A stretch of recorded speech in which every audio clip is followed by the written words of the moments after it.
एक ऐसे अगर आपको फाइनेंशियल एडवाइस देनी हो जिससे लोग जो बेसिक मिस्टेक्स होती है वो ना करें। दोस्त को उधार मत देना, कभी भी वापस नहीं आएगा।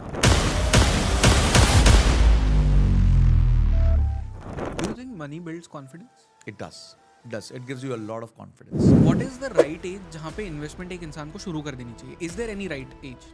देखिए, राइट एज से पहले मैं चाहूंगा कि स्टॉक मार्केट में डायरेक्ट निवेश नहीं करना चाहिए। ये हमारा काम। अपनी तनख्वाह इतनी बड़ी कर दो कि वो 10-15% बहुत बड़ा हो जाए। अगर आपने 3 लाख रुपए की तनख्वाह कर ली महीने की, तो आपके पास 45,000 रुपए गए। जो करना करो।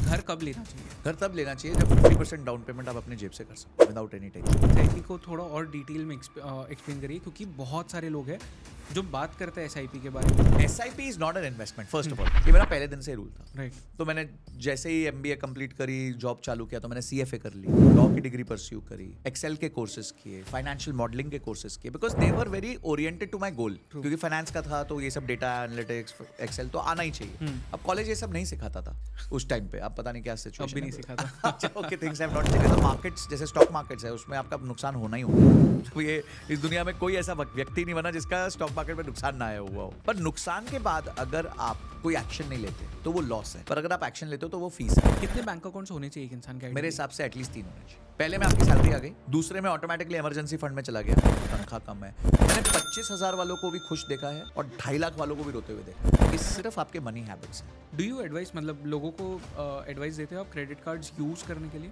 यस, बिल्कुल करना चाहिए? बिल्कुल करना चाहिए। क्रेडिट कार्ड तो मेरे हिसाब से सबसे अच्छा जीव है इस दुनिया का, ओके। अगर सही से यूज किया। सही से कैसे तो एक 40 साल वाला भी एक 25 साल वाले से ज्यादा रिस्क ले सकता है अगर उसका गोल लंबा है। बड़ा स्टेटमेंट दे रहा हूँ बट ये प्रूवेबल। कोई भी इंसान जो 25-30 हजार की तनख्वाह से स्टार्ट करता है, वो 40 से 45 साल इन्वेस्ट करके 100 करोड़ की वेल्थ बना सकता है। कैसे बना सकते हैं? नमस्ते, जय हिंद। मेरा नाम है जय और ये है द आवारा मुसाफिर शो, एक ऐसा पॉडकास्ट जहां हम बात करते हैं भारत के पास्ट, प्रेजेंट और फ्यूचर की। आज के इस पॉडकास्ट पे हमारे गेस्ट बहुत ज़्यादा स्पेशल है। इनका नाम है मिस्टर संजय कथूरिया। संजय जी के साथ हमने बात की है पर्सनल फाइनेंसेस के बारे में।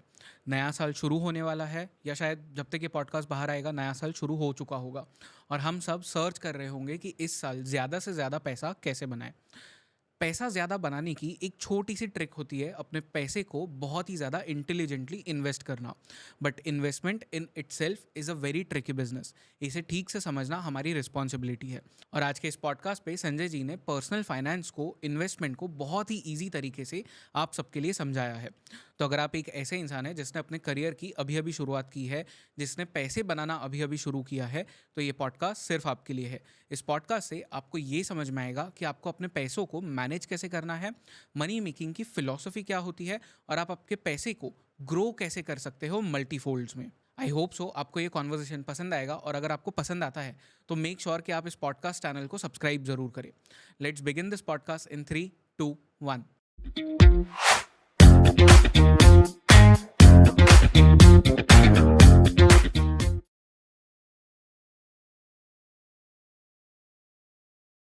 संजय सर, आपका बहुत स्वागत है शो पे।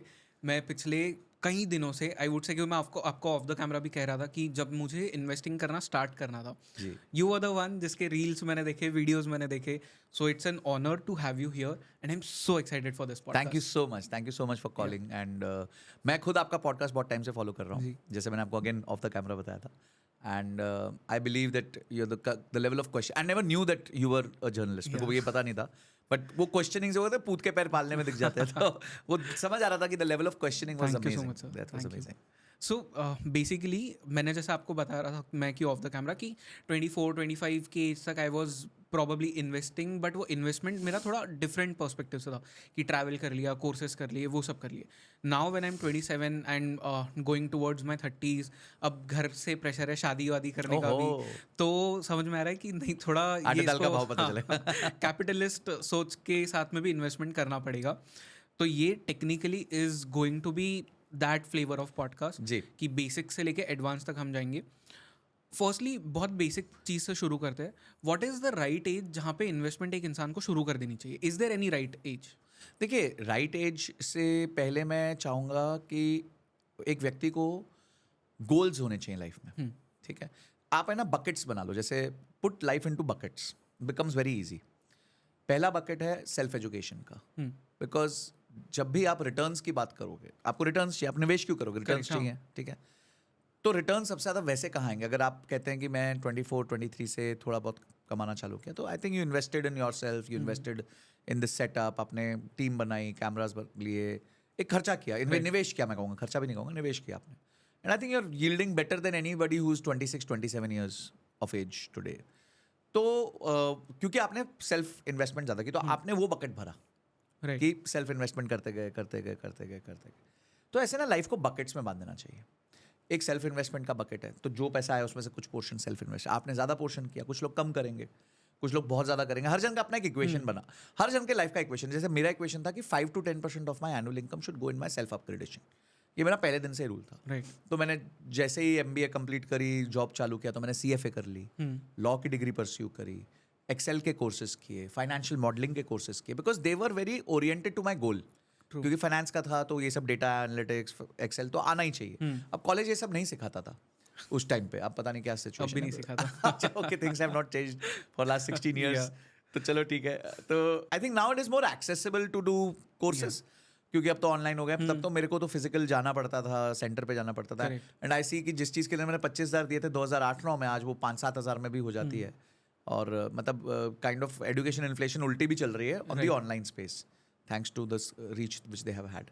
तो ये बकेट था सेल्फ इंप्रूवमेंट का, इस तरह से मैंने एक रूल रखा।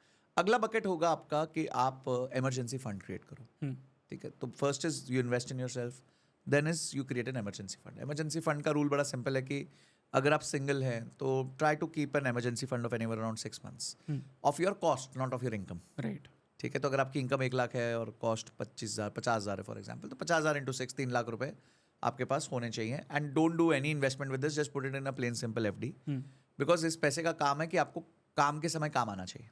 ट्रू, हाँ ठीक है। You don't Dzire returns out of this money. तो अगर मेरे पास एक FD में मेरा 6 महीने का पैसा पड़ा है, तो मुझे पता है कि यार मेरी कल को विपदा आपदा में मेरे काम आएगा। सो दैट इट डजंट कि नहीं मैं इसमें से 15% कैसे निकाल लूँ, 20% कैसे, चले काम करता हूँ, ऑप्शन ट्रेडिंग कर लेता हूँ, ये गलत। तो वो सब नहीं करना है। इस पैसे को side. Then create life buckets. जैसे अभी आपने बोला कि एक इवेंट हो सकता है कि आपके पेरेंट्स पुश करें, शादी would be let's say 2 years 3 years, तो उसके लिए एक कॉर्पस चाहिए आपको, तो वो एक गोल बन गया। देन यू वुड हैव कि चलो मुझे उसके अगले 2-3 साल बाद एक बड़ी गाड़ी लेनी है, for example I want to buy Mercedes which is 1 crore rupees, तो वो एक गोल हो गया। फिर उसके बाद अपना अगला गोल हो गया कि चलो मैं हर साल ट्रैवल करना चाहता हूँ, तो उसके लिए एक रेकरिंग आपने कुछ अमाउंट फिक्स कर लिया। फिर होगा कि मैं 10 साल बाद एक घर लेना चाहता हूँ जो आज 1 करोड़ की रेंज का है, राइट तो 10 साल बाद हो सकता है वो 1.5-2 करोड़ की रेंज का हो जाए। तो उस टाइम पे मेरे को उसका डाउन पेमेंट चाहिए, मतलब 50-60 लाख रुपए मेरे पास होने चाहिए ताकि मैं उसका डाउन पेमेंट कर सकूँ। वो एक गोल हो गया। फिर अगला गोल हो गया कि आपको रिटायरमेंट चाहिए या बच्चे हो रहे हैं तो बच्चों की एजुकेशन के लिए चाहिए। तो ऐसे ना लाइफ गोल्स बना लो, एंड उन लाइफ गोल्स के लिए आप इन्वेस्ट करना चालू करो। तो राइट एज में ये कहूंगा कि the day you start earning there should be something which goes in every bucket. ठीक है, एकदम हाँ, अगर आपको लगता है कि आपकी सेल्फ इंप्रूवमेंट करके आपको हाईएस्ट रिटर्न ज्यादा भी मिलेगा, तो वो बकेट में आप ज्यादा पानी भर दो। Don't focus on putting on mutual funds right now और in any form of investments, क्योंकि आपको लग रहा है कि यार मैं यहाँ पैसा डालूंगा ना तो मैं मल्टीप्लाई कर दूंगा। आज मेरी तनख्वाह 1 लाख है या मेरी इनकम 1 लाख है, मैं 2 साल के अंदर 2 लाख पे आ जाऊंगा। अब आप कोई शेयर खरीदोगे 1 लाख में, 2 साल का 2 लाख होगा, वो गारंटी नहीं है। करेक्ट, हाँ तो इसीलिए ये बकेट्स बनाओ और इन बकेट्स को फिल करना चालू करो। Right. But then how do you, मतलब आपके दिमाग में ये चीज़ कैसे क्लियर हो सकती है कि इस बकेट से मुझे सबसे ज़्यादा फायदा होगा, तो let's double down on this. How do you determine that? देखो, rule of game is piloting. आप पायलट करना चालू कर दो। ठीक है, लेट्स स्टार्ट कि मैंने जैसे रूल बुक, देखिए कोई भी चीज फाइनेंस में ना, finance is very simple. If you create a rule book, अगर आप रूल बुक बना लोगे ना, तो आप अपनी, हमको कहते हैं जैसे शास्त्रों में कहते हैं, इंद्रियों को कंट्रोल कर सकते हो। यू नो कि मन करता है ना कुछ करने को, तो वो you can control if you have a rule. अगर एक टोल गेट पे आप आ गए तो आपको पता है टोल देके ही आप बाहर निकल सकते हो। You can't go without paying the toll gate. तो you have to create some life toll gates also. कि यार मेरे जैसे एक दोस्त था, वो कहता था कि जब तक मैं 1 घंटा किताब नहीं पढ़ लूंगा मैं डिनर नहीं करूंगा। तो उसके लाइफ का टोल गेट था कि अब उसको 1 घंटा किताब पढ़नी है, कोई भी पढ़नी है, सेल्फ हेल्प बुक पढ़नी है, तब जाके वो टोल गेट खुलेगा और वो खाना खा सकता है। राइट। तो आपका टोल गेट क्या है? इसी तरीके से आपको लाइफ के टोल गेट्स बनाने पड़ेंगे। अब आप शुरू में ऑब्वियसली नोबडी इज करेक्ट, आप गलती करोगे, और यही मेरे को लगता है हमारे समाज की सबसे बड़ी प्रॉब्लम ये कि हम गलतियों पे बहुत हार्श सजा देते हैं। हम गलतियों से सीखते नहीं हैं। मैं कहता हूँ मार्केट्स, जैसे स्टॉक मार्केट्स है, उसमें आपका नुकसान होना ही होना है। मतलब ये इस दुनिया में कोई ऐसा व्यक्ति नहीं बना जिसका स्टॉक मार्केट में नुकसान ना आया हुआ हो, ठीक है। पर नुकसान के बाद अगर आप कोई एक्शन नहीं लेते तो वो लॉस है, पर अगर आप एक्शन लेते हो तो वो फीस है। वाओ। तो आप कोई भी चीज में या तो लॉस ले सकते हो या फीस ले सकते हो, ठीक है। तो आप लॉस मत लो, आप फीस लो। इसी तरीके से आपने लाइफ का बकेट्स बनाए, पहला सेट किया, अच्छा चलो मैं अपनी इनकम का 5% 10% मैं अपने आप पे डालूंगा, ठीक है। तो बट डालूंगा, आपने देखा वाह यार इतना करने से मेरे तो सैलरी 1 लाख से 2 लाख हो गई, तो वेरी गुड, तो आप 10 की जगह 15% डाल दो। आपको पता है सबसे ज्यादा रिटर्न्स मेरे को यहाँ से बनने वाले हैं। My salary grew 6 times in 6 years, या and that also not on a 3 lakh rupee base. मतलब मेरा स्टार्टिंग सैलरी 7 lakhs था, तो 7 lakhs पे मैं 6 times हुआ 6 years के अंदर, पहले 6 साल के अंदर, ठीक है। वो क्यों था? क्योंकि मैंने एक्सट्रीम री इन्वेस्टमेंट किया था अपने ऊपर। एंड देन जब मेरे पास इतना बड़ा कॉर्पस था, मेरा SIP अमाउंट वॉज 1.5 लाख रुपए महीना। अब आप 1.5 लाख रुपए महीना SIP डालोगे उतनी कम उम्र में, तो आगे जाके आपके पास वेल्थ बननी ही है। करेक्ट, हाँ। ऑप्शन ही नहीं है, मतलब you will create wealth. Right. और यही हुआ।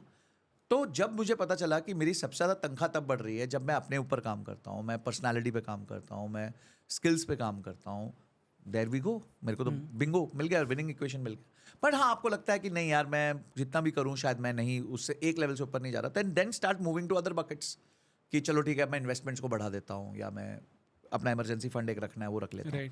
सो this is how you decide on how to put what in what bucket, कितना किधर डालना है। You know there is this term जो हमारे एज के लोगों के बीच में बहुत आजकल चलता है, which is called quarter life crisis.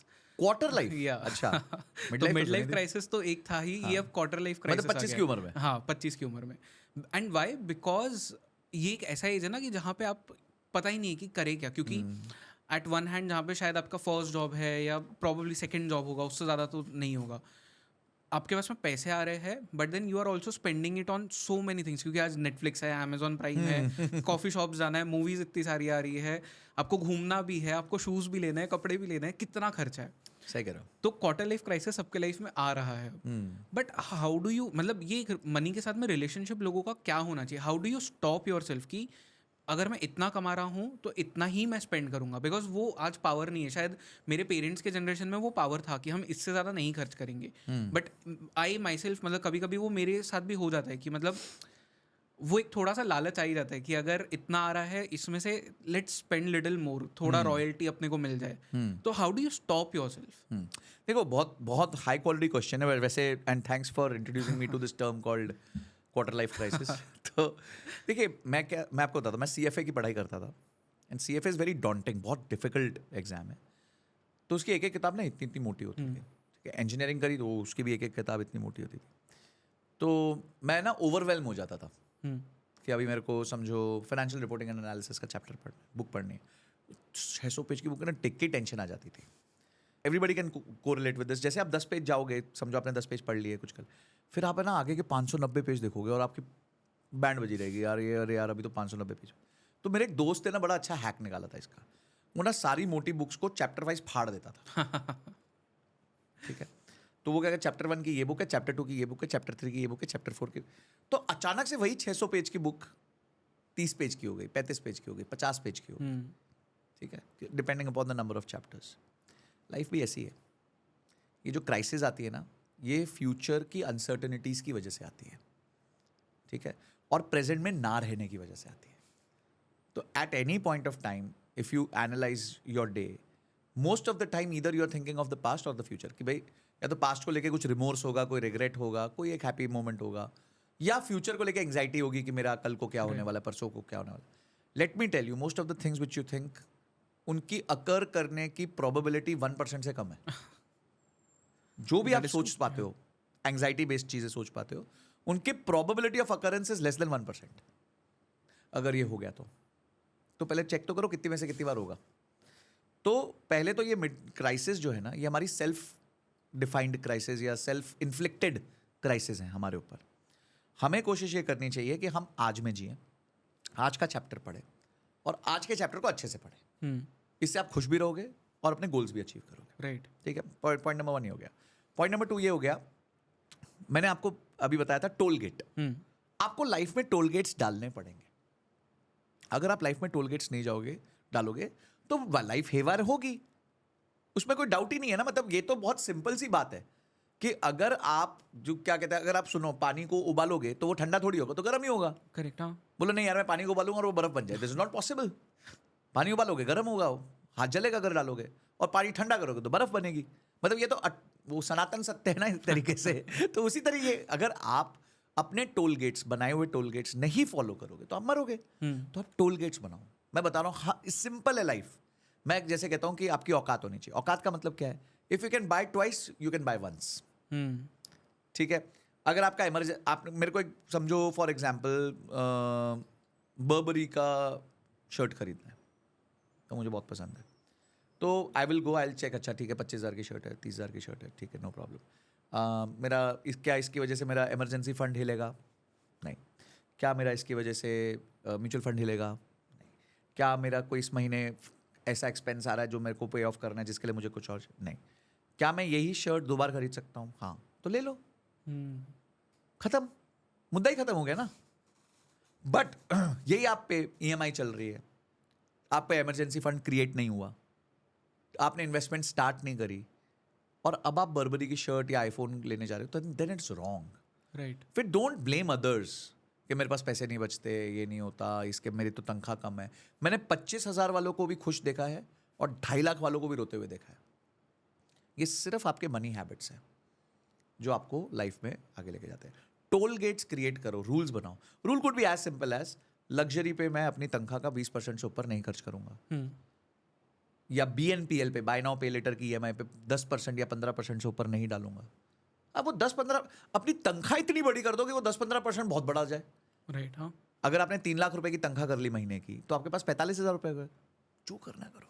45,000 में you can have 10 EMIs. IPhone ले लो, सैमसंग भी ले लो, एक और कोई ले लो, लैपटॉप ले लो, सब ले लो. Because then you can afford, because your income has grown. Nobody in this world should enjoy on debt. बिल्कुल, बहुत क्लियर हूं मैं. इंजॉयमेंट और डेट साथ में नहीं चल सकते, आपका खत्म होना तय है, निश्चित है. तो टोल गेट्स क्रिएट करो, रूल्स बनाओ गेम के. इतना इधर जाएगा, इतना इधर जाएगा, इतना इस बकेट में जाएगा, इतना जाएगा, ये बचेगा, इतना होना चाहिए, बस गेम इज ओवर. हाँ, अब नहीं कर पा रहे हो, स्ट्रेस मत लो, अपनी इनकम बढ़ाओ. सो हियर आई थिंक फिर वो आपने जो पहले एक पॉइंट कहा था which we need to stress upon, कि आपके अर्ली 20s में शायद आपका इन्वेस्टमेंट का एक बड़ा chunk should be on your self investment. Absolutely. क्योंकि वहीं से आपके स्किल्स बढ़ेंगे, वहीं से वो आप कंपाउंड करना सीखोगे. Yes yes yes. देखो हमारे साथ ना एक स्कैम हो गया बहुत बड़ा. वो पापा मम्मी पहले बोलते थे कि 10वीं पढ़ ले फिर सब ठीक हो जाएगा बेटा, राइट. फिर 12वीं पढ़ ले ठीक हो जाएगा, फिर इंजीनियरिंग कर ले ठीक हो जाएगा, फिर MBA कर ले. So we were always conditioned कि this is the last bit of education we need. And then you finished, या तो आपने ग्रेजुएशन करी होगी या पोस्ट ग्रेजुएशन करी होगी, आपको लगा हाँ हो गया, 22 साल से पढ़ रहा हूँ, 20 साल से पढ़ रहा हूँ, अब दैट्स इट, अब नहीं होगा. But then you realise when you go to the corporates कि बॉस वो तो काम ही नहीं आ रहा. करेक्ट. हाँ. अब तो नई चीज़ें सीखनी है. अभी एक्सेल भूत था, कुछ सीखना है मेरे को, कुछ फाइनेंशियल मॉडलिंग के नाम पे कोई आइटम सीखनी है, या मेरे को XYZ चीज़ सीखनी है. तो मैं पहले एडिटिंग नहीं करता था, मेरे को एडिटिंग ऐसे करनी है, जो भी आपका स्कोप ऑफ वर्क है. तो then the education actually your skills building starts from there. पर तब तक आप एग्जॉस्ट हो चुके हो, क्योंकि मेंटली आपने आपको गलत मैसेजेस दिए हुए हैं कि नहीं ये बस लास्ट है, ये बस लास्ट है, ये बस लास्ट है. रादर आपको ये सिखाना चाहिए कि जिंदगी भर पढ़ाई करनी है, because you have to improve. तो इसीलिए लोग जो है ना सेल्फ इंप्रूवमेंट पे निवेश ही नहीं कर पाते, बिकॉज उनको लगता है कि यार मेरे को जितना पढ़ना चाहिए था मैंने पढ़ लिया है, इससे ज़्यादा मुझे पढ़ने की जरूरत नहीं है, मैं बहुत तेज हो गया हूँ, एंड दैट्स इट, उसके आगे मेरे को जाना नहीं है. तो वो क्या करते हैं, then they try to preserve whatever they are earning, because they feel कि यार अब पढ़ के कमा नहीं सकते ज़्यादा. जबकि अब आप अगर थोड़ा स्किल पे फोकस करोगे तो आपकी इनकम बहुत जल्दी मल्टीप्लाई होने लगती है. राइट. तो इसीलिए शुरुआत में करियर के आपको कोशिश करके एक अच्छा चंक अपने ऊपर सेल्फ इन्वेस्टमेंट करना ही चाहिए. अब प्रॉब्लम क्या है, लोग है ना कोर्सेज बेचने वालों को गाली देने लग जाते हैं. अरे तो कोर्स बेच रहा है, कोर्स बेच रहा है, कोर्स बेच रहा है. सारे कोर्स बेच रहा है, IIM भी कोर्स बेच रहा है, IIT भी कोर्स बेच रहा है. क्या उनके यहाँ प्लेसमेंट की गारंटी है? पर वो सिस्टम के थ्रू है. तो सिस्टम के थ्रू है तो कोई चैलेंज नहीं करता. सिस्टम के थ्रू नहीं है तो लोग क्वेश्चंस पूछते हैं, चैलेंजेस करते हैं. जबकि वहाँ सबसे ज़्यादा बेनिफिट है. आज अगर आप उडेमी का कोई कोर्स लो 499 का, मेरे को लगता है वो कॉलेज से ज़्यादा सिखा देते हैं आपको. बिल्कुल. 50-60 घंटे का कोर्स होता है, इतना प्यारा सिखाते हैं, इतना प्यारा सिखाते हैं, आपको लगता है यार इतना तो आपने कॉलेज में नहीं सीखा. और क्या था, it was just a pizza और स्टारबक्स की कॉफ़ी. तो that's how you have to think about life. हर महीने आपका एक कोर्स होना चाहिए, एक किताब होनी चाहिए, और रैंडम नहीं, जो आपके गोल के अराउंड हो. आप कर रहे हो फाइनेंशियल मॉडलिंग और पढ़ रहे हो आयन रैंड, वो नहीं चाहिए, या ठीक है। या फिर आप नेटफ्लिक्स पे लोगों को 600-700 रुपये देने में कोई मौत नहीं आती महीने का, ठीक है, 200-300 जो भी अमाउंट होगा, सारी सब्सक्रिप्शन मिला के 1000-1200 देने में कोई मौत बिल्कुल, नहीं आती। हाँ। स्विगी जोमेटो पे वो बिंज ईटिंग करने में कोई मौत नहीं आती किसी को। पर किसी को बोल दो ना 200 रुपये की किताब खरीदनी है, 500 रुपये का कोर्स खरीदना है, 1000 रुपये का कोर्स खरीदना है, they just die on that day. पता नहीं क्या हो जाता है उनको अचानक से, because they don't want to improve themselves, that's the fact. Right. वो चाहते ही नहीं अपने आप को इम्प्रूव करना। उनको लगता है बस हो गया, जो होना था वो हो चुका है, अब इससे ज़्यादा मैं नहीं कर पाऊंगा। अब हाँ, जैसे नदी का बहाव होगा, हर साल 7% इन्फ्लेशन, 7% इंक्रीमेंट, कभी एक आधा जॉब जंप करेंगे तो 10% 20% हो जाएगा। यही जिंदगी है मेरी, they are ready with that. Right. But फिर एक और चीज़ जो आपने कही, इमरजेंसी फंड्स। अब lot of people have confusion in this कि इमरजेंसी फंड्स को बिल्ड कैसे करें, बिकॉज आपकी अगर 25,000 30,000 की एक बेसिक सैलरी पे आप जॉब कर रहे हो, हाउ डू यू बिल्ड? क्योंकि उसमें से आप कितना परसेंटेज फिर इमरजेंसी फंड्स में डालोगे, इन्वेस्ट कितना करोगे?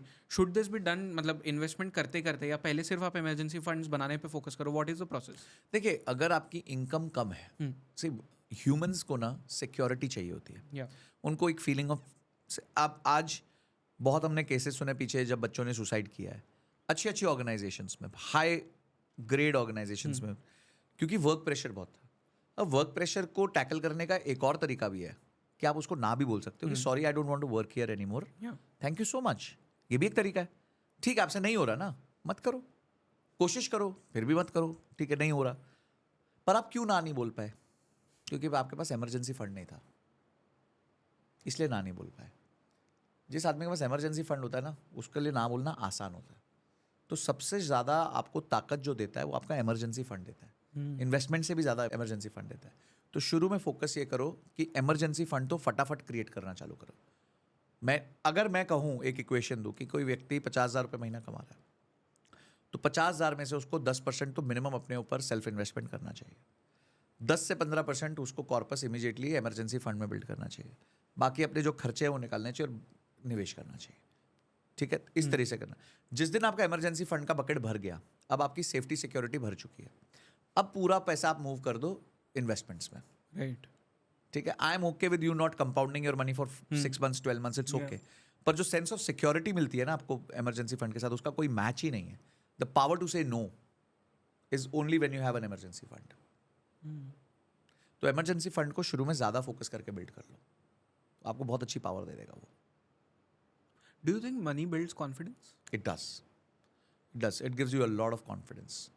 मैंने बताया ना, जैसे अगर आपके अकाउंट में आज कोई बंदा जिसकी तनख्वाह 50,000 है, खर्चे 30,000 है, और उसके पास अकाउंट में 2 लाख रुपए पड़े हो, तो क्या ताकत आएगी उसको? सोचो, अरे हाँ यार, 6 महीने तो निकाल लेंगे, 6 महीने तो नौकरी मिल ही जाएगी। तो that gives you a lot of confidence.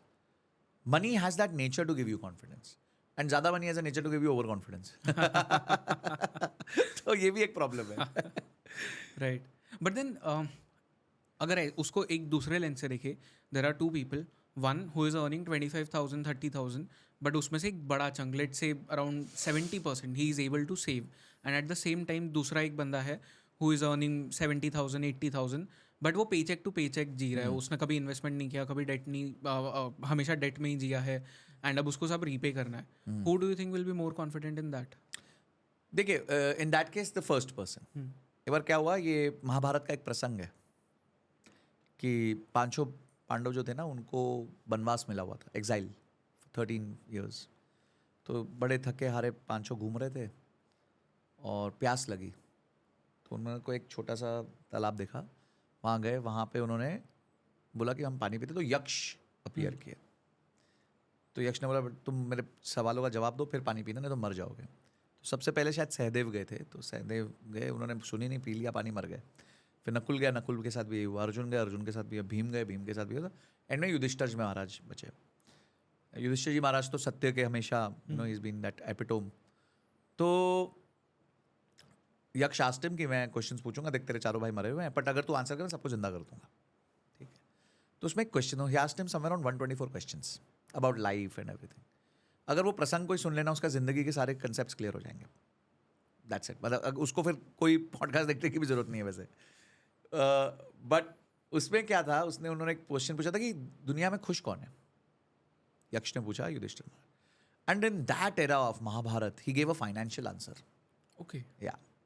He said कि जो व्यक्ति अपने मीन्स में रहना जानता है, चाहे वो कितना भी गरीब हो और उस पर उधार ना हो, वो व्यक्ति खुश है. कितना सिंपल आंसर है ना. जो व्यक्ति अपने मीन्स में रहना जानता है, यानी 25,000 कमा रहे हो उसके अंदर रह पा रहे हो, 50,000 कमा रहे हो उसके अंदर रह पा रहे हो, 1 लाख कमा रहे हो उसके अंदर रह पा रहे हो, जो भी आपके मीन्स है उसमें रह पा रहे हो.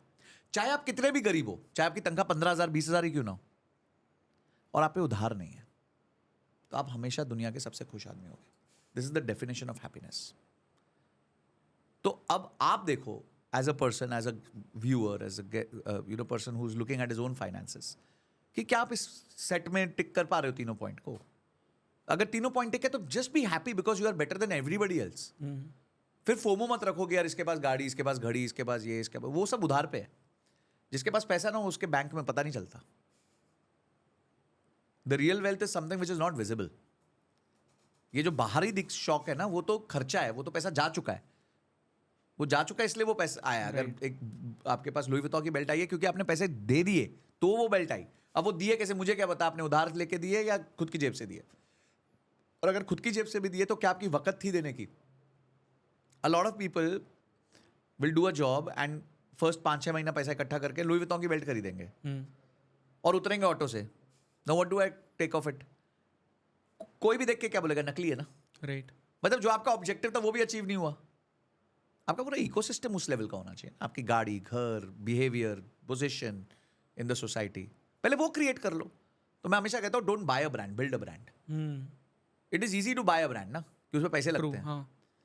पर बिल्ड अ ब्रांड मुश्किल होता है ना, कि अपने आप के ऊपर मेहनत करनी, अपने आप को उस लेवल पे लेके. और जिस दिन आपने ब्रांड बिल्ड कर दिया ना, उस दिन आपको कोई एक्सटर्नल ब्रांड नहीं चाहिए आपकी सपोर्ट के लिए. उस दिन अचानक से सेंस ऑफ रियलाइजेशन आती है, यार ये सब तो फालतू चीजें थी, हमारे को गधा बनाने के लिए निकाली थी. सो this is how you should think about money. अगर आप ये रिलेशनशिप पैसे के साथ रखोगे, तो आपने जो क्वेश्चन पूछा कि कोई 25,000 वाला है सेट है, 70,000 वाला स्ट्रेस में, तो आप 25,000 वाला सेट बनना मेरे लिए ज्यादा अच्छा है. ओके.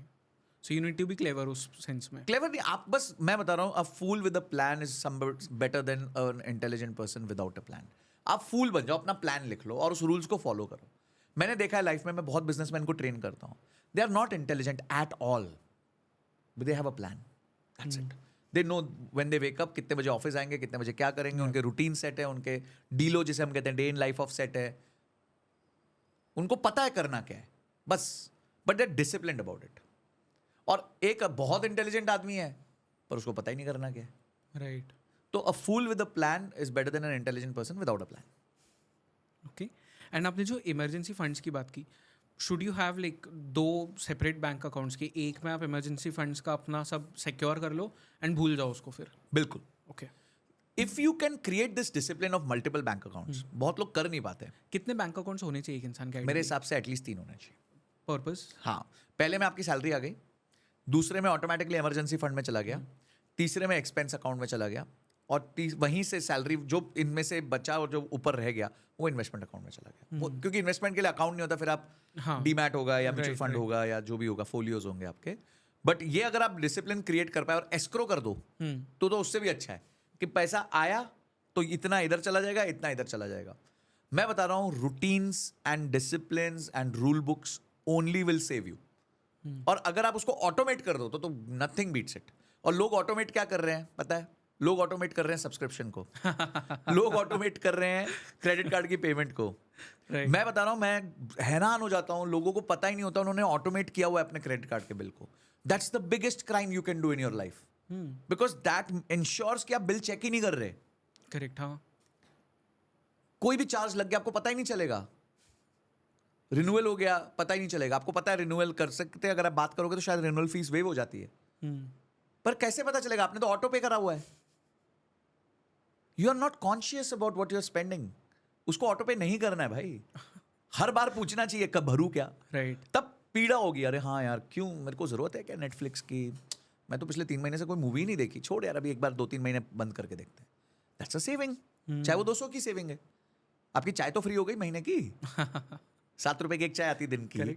30 दिन अगर आप एक चाय पीते तो आपकी एक चाय तो फ्री कर दी आपने. तो you have to think like that. The moment you, or else make so much money that you don't need to think about all these things.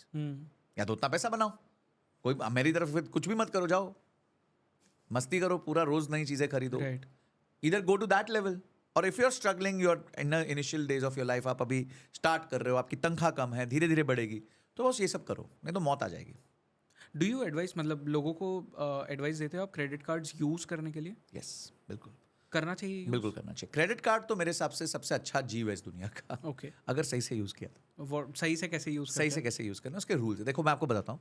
Let's say एक यंग बच्चा है, 20-21 साल का लड़का है, आज तक उसकी कोई क्रेडिट हिस्ट्री नहीं है, तो बैंक डजंट नो हिम. तो when the bank doesn't know him ना, सिबिल स्कोर -1 हो जाता है. राइट. ठीक है. That doesn't mean he is bad, that means the system doesn't know him. तो अब सिस्टम को वो चाहता है कि सिस्टम मुझे जाने, तो कैसे जानेगा? The easiest method is credit card. आपने 10,000 की एफडी कर दी, आपको 9,000 रुपए का क्रेडिट कार्ड मिल जाता है, मतलब 9,000 की लिमिट का क्रेडिट कार्ड मिल जाता है. अब आप उसको वापरो, यूज करो. अच्छा, ऐसे मत यूज करो कि पता नहीं किसी भूखे का क्या सामने खाना डाल दिया हो. 3,000 रुपए खर्च करो, 4,000, 40% तक खर्च कर लो उसमें से. पे करो, टाइमली बेसिस पे पे करो. मिनिमम ड्यू मत दो, टोटल पेमेंट करो. ड्यू डेट से टाइमली बेसिस पे पहले पेमेंट कर दो. क्रेडिट कार्ड को 3-4 साल यूज करो, उसको वन नाइट स्टैंड मत रखो. बस हो गया काम. आप देखो कहाँ आपका क्रेडिट स्कोर चला जाएगा. और क्रेडिट स्कोर इतना इंपॉर्टेंट है कि आप ये जाके वेबसाइट पे चेक कर लेना. एक व्यक्ति जिसका 700 सिबिल और 800 सिबिल है, ठीक है, उन दोनों को हाउसिंग लोन में 0.5% का फर्क हो जाता है. राइट. अब 0.5 लोगों के साथ छोटा सा अमाउंट है. 1 करोड़ के लोन पे 25 साल की ड्यूरेशन में ये करीबन 12 लाख रुपए होता है. Which is a huge amount. Which is a huge amount. तो अगर इतनी मेहनत करके आप 12 लाख रुपए की सेविंग कर सकते हो, यानी 12 लाख अगर 25 साल की सेविंग है, तो मोटा मोटी 50,000 रुपए साल की सेविंग हो गई, मतलब महीने की 4-5 हज़ार की सेविंग हो गई. आपके कितनी चीजें फ्री हो सकती हैं उससे. यही मनी मिस्टेक्स हैं जो लोग करते हैं. यही चीजों पे ध्यान नहीं देते, कॉन्शियसनेस नहीं है. राइट. देखिए आदमी, जैसे आज मेरा वजन ज्यादा है, क्यों? क्योंकि मैं कॉन्शियस नहीं. That's the only reason. कि रात को 2 बजे भी खा लिया. अब क्या 2 बजे खाना ठीक है? नहीं है ना. अब जो डिसिप्लिन आदमी है उसका टोल गेट होगा, मैं रात को 7:30 के बाद नहीं खाऊंगा, वो उसका टोल गेट है. पर मैं फाइनेंशियली डिसिप्लिन हूं, तो मेरे फाइनेंशियल के टोल गेट्स लगे हुए हैं. तो आपको हेल्थ, वेल्थ, सब कुछ में, स्पिरिचुअलिटी, सब में आपको अपना टोल गेट्स लगाने पड़ेंगे. कि सुबह मैं टाइमली बेसिस पे उठूंगा, पहले पूजा करूंगा, फिर जो भी मतलब, या साधना करूंगा, मेडिटेशन करूंगा. आप टोल गेट्स नहीं लगाओगे तो लाइफ तो वॉन्डरिंग ही होगी ना, फिर तो यूजलेस लाइफ बनेगी. Right. Same works with finance. I think one of the finest piece of financial advice जो मुझे मिली गई थी, it was about credit cards. कि यूज़ क्रेडिट कार्ड, बट तभी यूज़ करना when you have that much money. कि अगर जैसे फॉर एग्जांपल आपको अगर कोई 50,000 की चीज़ खरीदनी है ऑन क्रेडिट कार्ड, आपके अकाउंट में उससे डबल अमाउंट का पैसा हो, तभी जाके वो खरीदना. Because you can then repay the credit card amount immediately. And या देखिए अगेन आपने जो बात की ना, वो टोल गेट हो गया. अपनी क्या, आप भी may be not consciously, but you are talking about rule books. Right. कि अगर ये होगा तो ये होगा, अगर ये होगा तो ये करना. मैं ये कहता हूं कि आप क्रेडिट कार्ड का लिमिट ही उतना रखो जितनी आपकी तनख्वाह है. तो आप खर्च ही नहीं कर पाओगे. खत्म हो गया, मुद्दा ही खत्म हो गया. क्योंकि अपने आप पे कंट्रोल करना ना, काबू करना बहुत मुश्किल है. ट्रू. पर अगर आप कुछ ऐसा बाहर से अपने ऊपर प्रेशर डलवा दो कि यार क्रेडिट, आपकी तनख्वाह 50,000, क्रेडिट कार्ड का लिमिट ही 25,000 है, ले तेरी, तुम खर्च ही नहीं कर पाओगे. मैटर खत्म हो गया. खर्च करना है तो पहले रीपे करना पड़ेगा. करेक्ट. यानी कि वापस तुम डिसिप्लिन में आ गए. So these kind of things you have to build either internally, या तो तुम में बहुत ताकत है कि नहीं नहीं नहीं मैं तो कर ही दूंगा, या एक्सटर्नली थ्रू फोर्स. पर बिल्ड तो करना पड़ेगा बॉस, नहीं तो तुम credit card to credit. See 95% of corporate India is on pay cheque to pay cheque. मैं आपको मजेदार बात बताता हूँ. मैं एक अच्छे कॉलेज से पढ़ाई करी, मेरे बैचमेट्स भी बहुत अच्छे हैं. somebody went to marketing, somebody is heading, कोई स्टार्टअप में मार्केटिंग हेड कर रहा है, कुछ कर रहा है, कुछ कर रहा है. मजेदार बात क्या है कि ये जो मेरी 15-16 साल की कॉर्पोरेट जर्नी रही, और उनकी भी रात रही, जब मैं मर्सिडीज खरीद सकता था, तब मैंने होंडा सिटी खरीदी. जब वो होंडा सिटी खरीदते सकते थे, उन्होंने मर्सिडीज खरीदी. मैंने घर नहीं लिया, उस पैसे को निवेश किया और रेंट पे रहा. वो लोगों ने घर ले लिया, ईएमआई का बर्डन बांध लिया. आज हालत ये है कि वो लोग अगले मंथ अगर उनकी तनख्वाह नहीं आए, which is in the range of 4 to 5 lakhs a month, मतलब they are in the top 1% of India, उसके बावजूद अगर आज उनकी तनख्वाह नहीं आएगी ना, तो वो गए, उनके खर्चे नहीं निकलेंगे. 5 लाख कमाने वाला 25,000 की एसआईपी नहीं कर पा रहा. क्यों? बच्चों की फीस, गाड़ी की ईएमआई, घर का ईएमआई, लाइफस्टाइल एक्सपेंसेस. तो you have to choose freedom over lifestyle या लाइफस्टाइल ओवर फ्रीडम. क्या इंपॉर्टेंट है आपके लिए? आपको लगता है नहीं जी मैं जिंदगी भर काम करता रहूंगा, ठीक है, वो कहते हैं ना कि if you want to love your job take a home loan. या तो ये हालत है कि मेरे को जिंदगी भर काम करना है ना, तो लोन लेते रहो, कोई प्रॉब्लम नहीं है। बट मैं आपको बताता हूं कि अपना समय अपने पास होना जो लिबरेटिंग है ना, चाहे आपके पास उस टाइम बहुत ज्यादा पैसे नहीं हो, आप बहुत खर्च नहीं कर, पर अगर आपका समय आपके पास है, उससे ज्यादा लिबरेटिंग फोर्स नहीं है इस दुनिया में। And I think you are young, you also understand, because आप भी ऐसे कोई नौकरी नहीं करते हो, you do your own stuff, but on a Wednesday, working Wednesday at 9 AM in the morning, you can decide आज मैं काम नहीं करूंगा। हाँ, क्या ताकत है यार वो, राइट। उसका कोई I मैच है agree. क्या? Yeah. नहीं है ना। तो ये ठीक है, आज आपके पास नहीं है क्योंकि आप नौकरी कर रहे हो, आज आप नए हो, आपके परिवार की स्थिति ऐसी नहीं थी, आपने रेस पीछे से चालू करी, समझ आता है, कोई प्रॉब्लम नहीं। लोग है ना 9 to 5 को ट्रैप बोलते, गाली बोलते हैं, मैं नहीं देता, बहुत लोगों का घर चलता है उसकी वजह से। ट्रू, हाँ। ठीक है, पर मैं ये जरूर कहता हूं कि अगर जिंदगी भर आप इसमें रह गए तो वो फिर आपकी कॉन्शियस चॉइस है। फिर आप ये ब्लेम मत पर करो कि यार मेरे से नहीं होता, मैं नहीं करता। आज़ादी तो खून मांगती है बॉस, ठीक है। जब वहाँ भी हुआ तो नेताजी ने यही तो कहा था कि तुम मुझे खून दो, मैं आज़ादी दूंगा। तो खून दो मतलब क्या कि शुरू में तुम्हें पेन लेना पड़ेगा, अपनी अपनी आरजुओं पे कंट्रोल लाना पड़ेगा, तब जाके तुम्हारे को एक टाइम आएगा जब तुम फाइनेंशियली फ्री होगा, फिर तुम्हारी जो आरजुएं हैं वो सारी मीट हो जाएंगे, और पैसिव इनकम से मीट होंगी, एक्टिव से भी नहीं। तुम कुछ नहीं करोगे और वो सारी आरजुएं मीट हो जाएंगी, बस थोड़ा टाइम। राइट। एक बार डेनियल गोलमैन है, बहुत बड़े ऑथर हैं और साइकोलॉजिस्ट है, उन्होंने किताब लिखी है इमोशनल इंटेलिजेंस। उन्होंने एक एक्सपेरिमेंट किया कुछ अमेरिकन बच्चों के साथ, वहाँ पे ना मार्शमेलो बहुत चलता है, राइट। तो मार्शमेलो उनके सामने रख दिया और बोला कि मैं आ रहा हूँ 15 मिनट बाद चॉकलेट सॉस लेके, तो जो जिसकी मार्शमेलो बची होगी मैं उसको चॉकलेट सॉस दूँगा। ठीक है, अब वो गया, अब बच्चे बेचारे को देख रहा है, कोई से चाट रहा है सर करके, कोई रुका हुआ है कि ठीक है मेरा खा गया यार, देखा जाएगा, क्या पता कल को आएगा कि नहीं आएगा, मतलब everything is happening there, right, all human emotions are there, and he comes back after 15 minutes with chocolate sauce. तो जो लोगों ने खा लिया था उनका बच्चों का मुंह उतर गया, रोने लग गए, जो लोग ने नहीं खाया तो खुश हो गए कि चलो हमें चॉकलेट सॉस भी मिल गया। एंड दिस एक्सपेरिमेंट कंटिन्यूड, और उन्होंने देखा कि जो व्यक्ति चॉकलेट सॉस के लिए रुका था उसने लाइफ में ज़्यादा अच्छा परफॉर्म किया। Oh, okay. यस, तो it is such a simple thing ना। So life will give you marshmallows, but wait for the chocolate sauce, वो थोड़े टाइम बाद आती है, and then that combination is the perfect combination. Yeah, wow, that is so beautifully explained. Thank you. So but then again, क्योंकि आपने घर की बात की, यहाँ पे आपने कहा कि कुछ लोग घर जल्दी ले लेते हैं। अब वो ठीक है, सबके अपने अपने गोल्स होते हैं लाइफ में या रिस्पॉन्सिबिलिटीज़ होती है, बट आइडियली घर कब लेना चाहिए? घर तब लेना चाहिए जब 50% डाउन पेमेंट आप अपने जेब से कर सको विदाउट एनी टेंशन। देखो, लोगों का घर लेने का मेन रैशनल क्या है? घर मेरा होना चाहिए। इमोशनल कनेक्शन है। ठीक, घर तो तुम्हारा है नहीं, बैंक का है, पेपर तुम्हारा है, और वो पेपर बैंक के पास है। अब आप 3 महीने बैंक को किश्त मत दो, तो क्या वो रहने देगा आपको घर में? नहीं रहने देगा।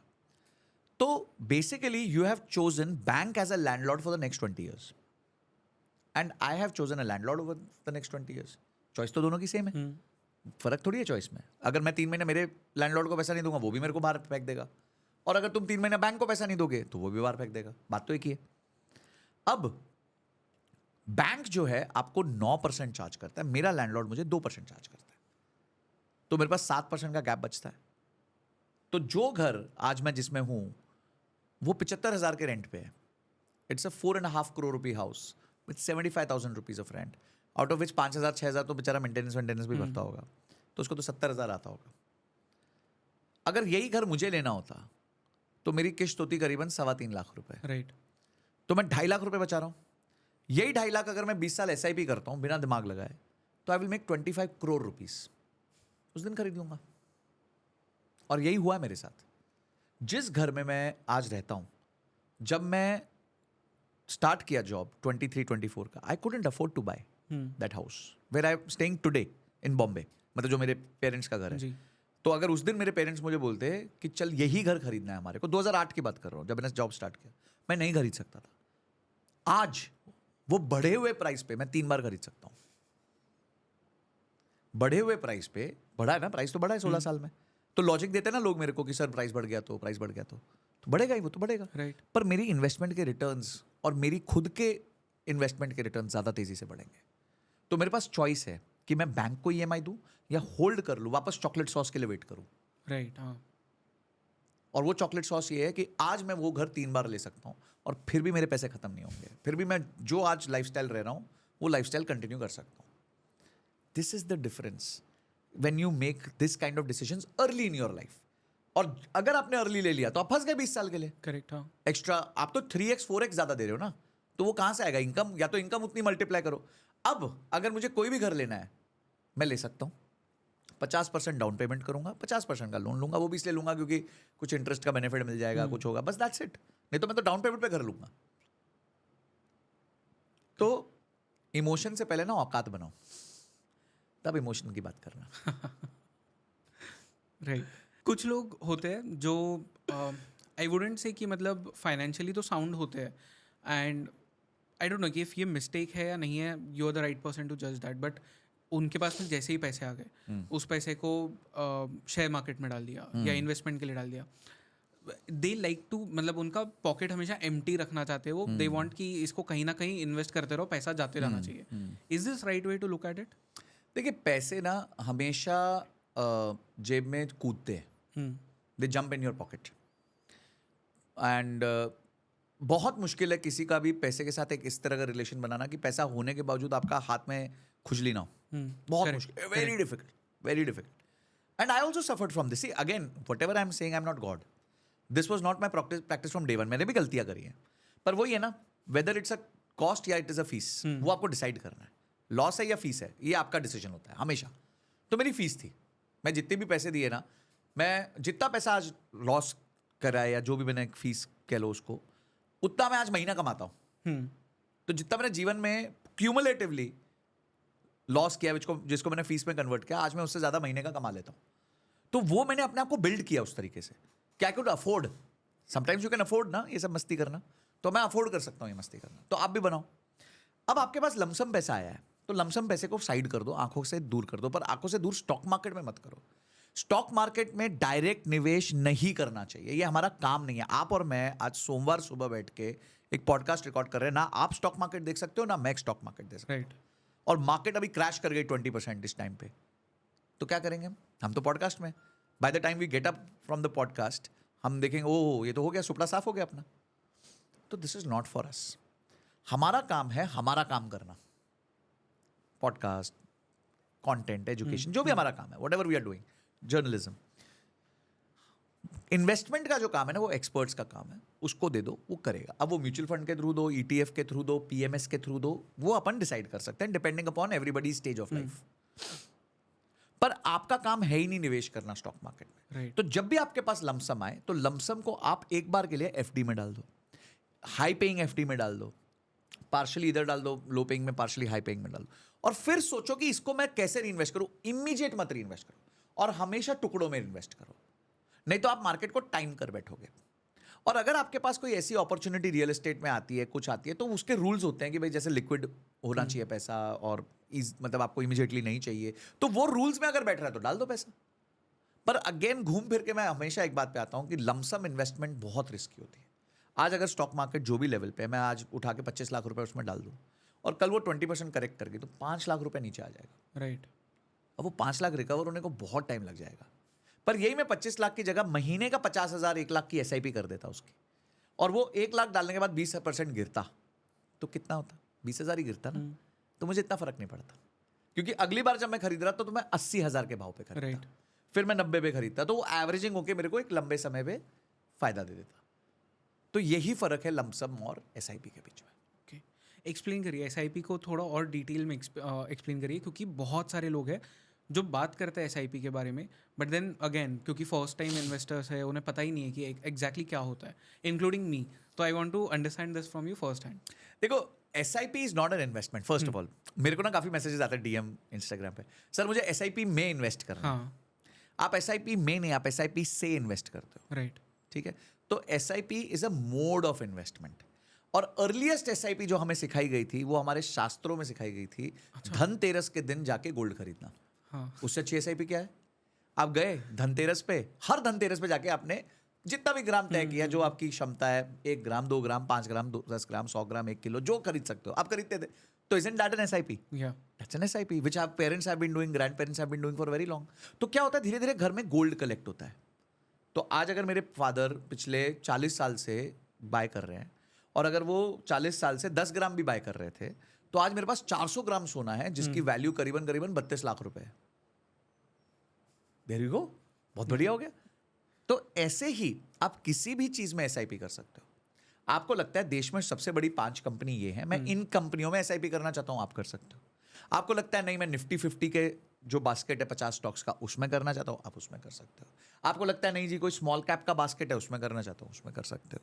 आपको काफी अब तो रियल एस्टेट में भी ऐसे प्लान आने लग गए हैं कि आप 1% पर मंथ के हिसाब से जो भी प्रॉपर्टी का 1 करोड़ का है तो 1 लाख रुपए महीना भी दे सकते हो 100 महीने के लिए, ऐसे भी कुछ प्लान आते हैं, वैसे कर सकते हो। तो बेसिकली जो ईएमआई था उसको उल्टा करके एसआईपी बना दिया इन्होंने। ईएमआई था आपकी जेब से पैसा बाहर जा रहा था एक ऑलरेडी कंस्ट्रक्टेड एसेट के लिए, ठीक है। यहां पे क्या हो रहा है, आपका पैसा बाहर जा रहा है एक एसेट बेस को कंस्ट्रक्ट करने के लिए। तो ये फर्क है दोनों में। तो SIP is a mode of investment, it is not an investment. Right. और उसमें आप किसी चीज में भी पैसा डाल सकते हो, स्टॉक में डाल सकते हो, बॉन्ड में डाल सकते हो, म्यूचुअल फंड में डाल सकते हो, ईटीएफ में डाल सकते हो, रियल एस्टेट में डाल सकते हो, गोल्ड में डाल सकते हो, किसी भी चीज में आप जो है सिस्टमैटिक माध्यम से आप एक इन्वेस्टमेंट कर सकते हो। ये होता है एसआईपी। ओके। एंड इसको अब अगर ब्लूप्रिंट हमें एक बनाना है for someone who is earning like let's say 35,000 40,000 की एक सैलरी, क्या ब्लूप्रिंट है, व्हाट आर द स्टेप्स अब उसे इन्वेस्ट करने के लिए? मैं आपसे एक सवाल पूछता हूं, आपको रास्ता डेस्टिनेशन जानने से पहले मिलता है या डेस्टिनेशन जानने के बाद मिलता है? पहले कैसे? मतलब गूगल मैप से अगर तो गूगल मैप पे आप सबसे पहली चीज क्या डालते हो? डेस्टिनेशन। हाँ, प्रिसाइसली। तो आप डेस्टिनेशन डालते हो तो रूट मिलेगा ना। अब आप थाने बैठे हो, आपको यहाँ से बैंड्रा जाना है, तो आप पहले बैंड्रा डालोगे तब हाँ, तो वो true, बताएगा ना true. कि ये 3 ऑप्शंस है आपके पास, कि आप इस रोड से भी जा सकते हो, इस रोड से भी जा सकते हो, इससे भी जा सकते हो, इसमें टाइम कम लगेगा, टोल लगेगा, इसमें टाइम ज्यादा लगेगा, टोल नहीं लगेगा। यही होता है। तो आपकी डेस्टिनेशन क्या है? प्रॉब्लम क्या है क्वेश्चन में ना, कि लोग समझते हैं कि investment should not be done without a destination. भाई पर गूगल मैप है, इन्वेस्टमेंट भी गूगल मैप है, तो पहले अपनी डेस्टिनेशन तय करो, विच इज योर गोल। कि आज मुझे आप आके बोलते हो सर मेरे को ना 20 करोड़ रुपए चाहिए आज से 25 साल बाद मेरी रिटायरमेंट के लिए, ठीक, ये गोल हो गया। अब मैं उसका ब्लूप्रिंट बनाऊंगा। 35,000 रुपये महीना कमाता हूं और 35,000 रुपए से मेरे को 25 करोड़ का या 20 करोड़ का जो भी एक एक्स नंबर का कॉर्पस चाहिए 25 साल बाद, age to retire very easily in life. तो मैं कहूँगा ठीक है, अब हर साल 10% आप तनख्वाह भी बढ़ाओगे तो 10% आपका इन्वेस्टमेंट ऑटोमेटिकली बढ़ जाएगा।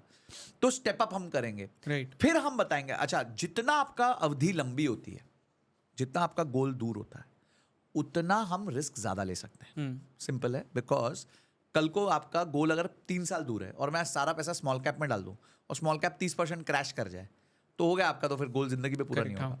पर यही अगर आपका 25 साल का गोल है तो मैं आराम से ज्यादा पैसा स्मॉल एंड मिड कैप में डालवा सकता हूं, बिकॉज मुझे पता है कि आप आगे जाके उसको रिकवर कर लोगे कल को अगर थोड़ा ऊपर नीचे क्रैश हुआ, और उस टाइम पे भी आप पैसा डाल रहे होगे। तो everything of investments is not based on कोई टिप बता, कौन सा म्यूचुअल फंड लूं, कौन सा मेरे लिए सही है। क्वेश्चन ये नहीं है, क्वेश्चन ये है कि आपका गोल क्या है। आपको 3 साल में क्या चाहिए, आपको 5 साल में क्या चाहिए, आपको 10 साल में क्या चाहिए, आपको 20 साल में क्या चाहिए, आपको 25 साल में क्या चाहिए। उसके बेस पे आपका प्लान बनता है।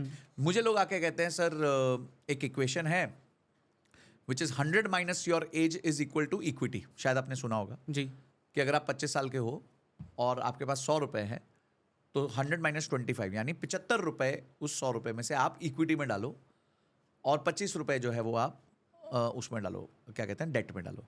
सबसे फूलिश रूल है। क्यों? Very good question.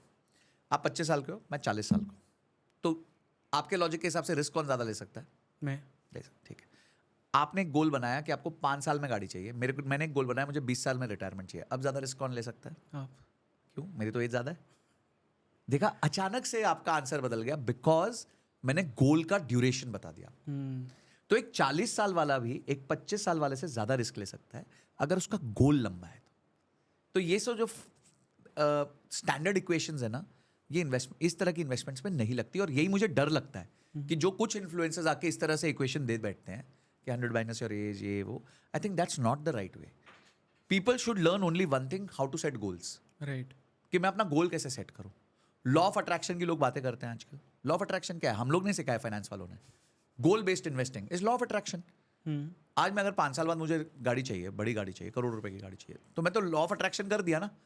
अब लॉ ऑफ अट्रैक्शन करके या तो चद्दर पहन के सो जाऊं, कि ठीक है वो 5 साल बाद मेरी रेंज रोवर आ जाएगी या फिर उसका प्लान बनाऊंगा, अच्छा 5 साल में ओके फाइन मेरी इनकम ये है, मेरा इतना एक्सपेंसेस होगा, मुझे इतना इन्वेस्टमेंट करना है, ये करना है, ये करना है, ये करना है, and this is how it will look and 5 years। हाँ मार्केट्स आर गुड, 5 की जगह 4.5 हो जाएगा, मार्केट्स आर बैड 5 की जगह 5.5 हो जाएगा, दैट्स इट, उससे ज्यादा फर्क नहीं पड़ेगा।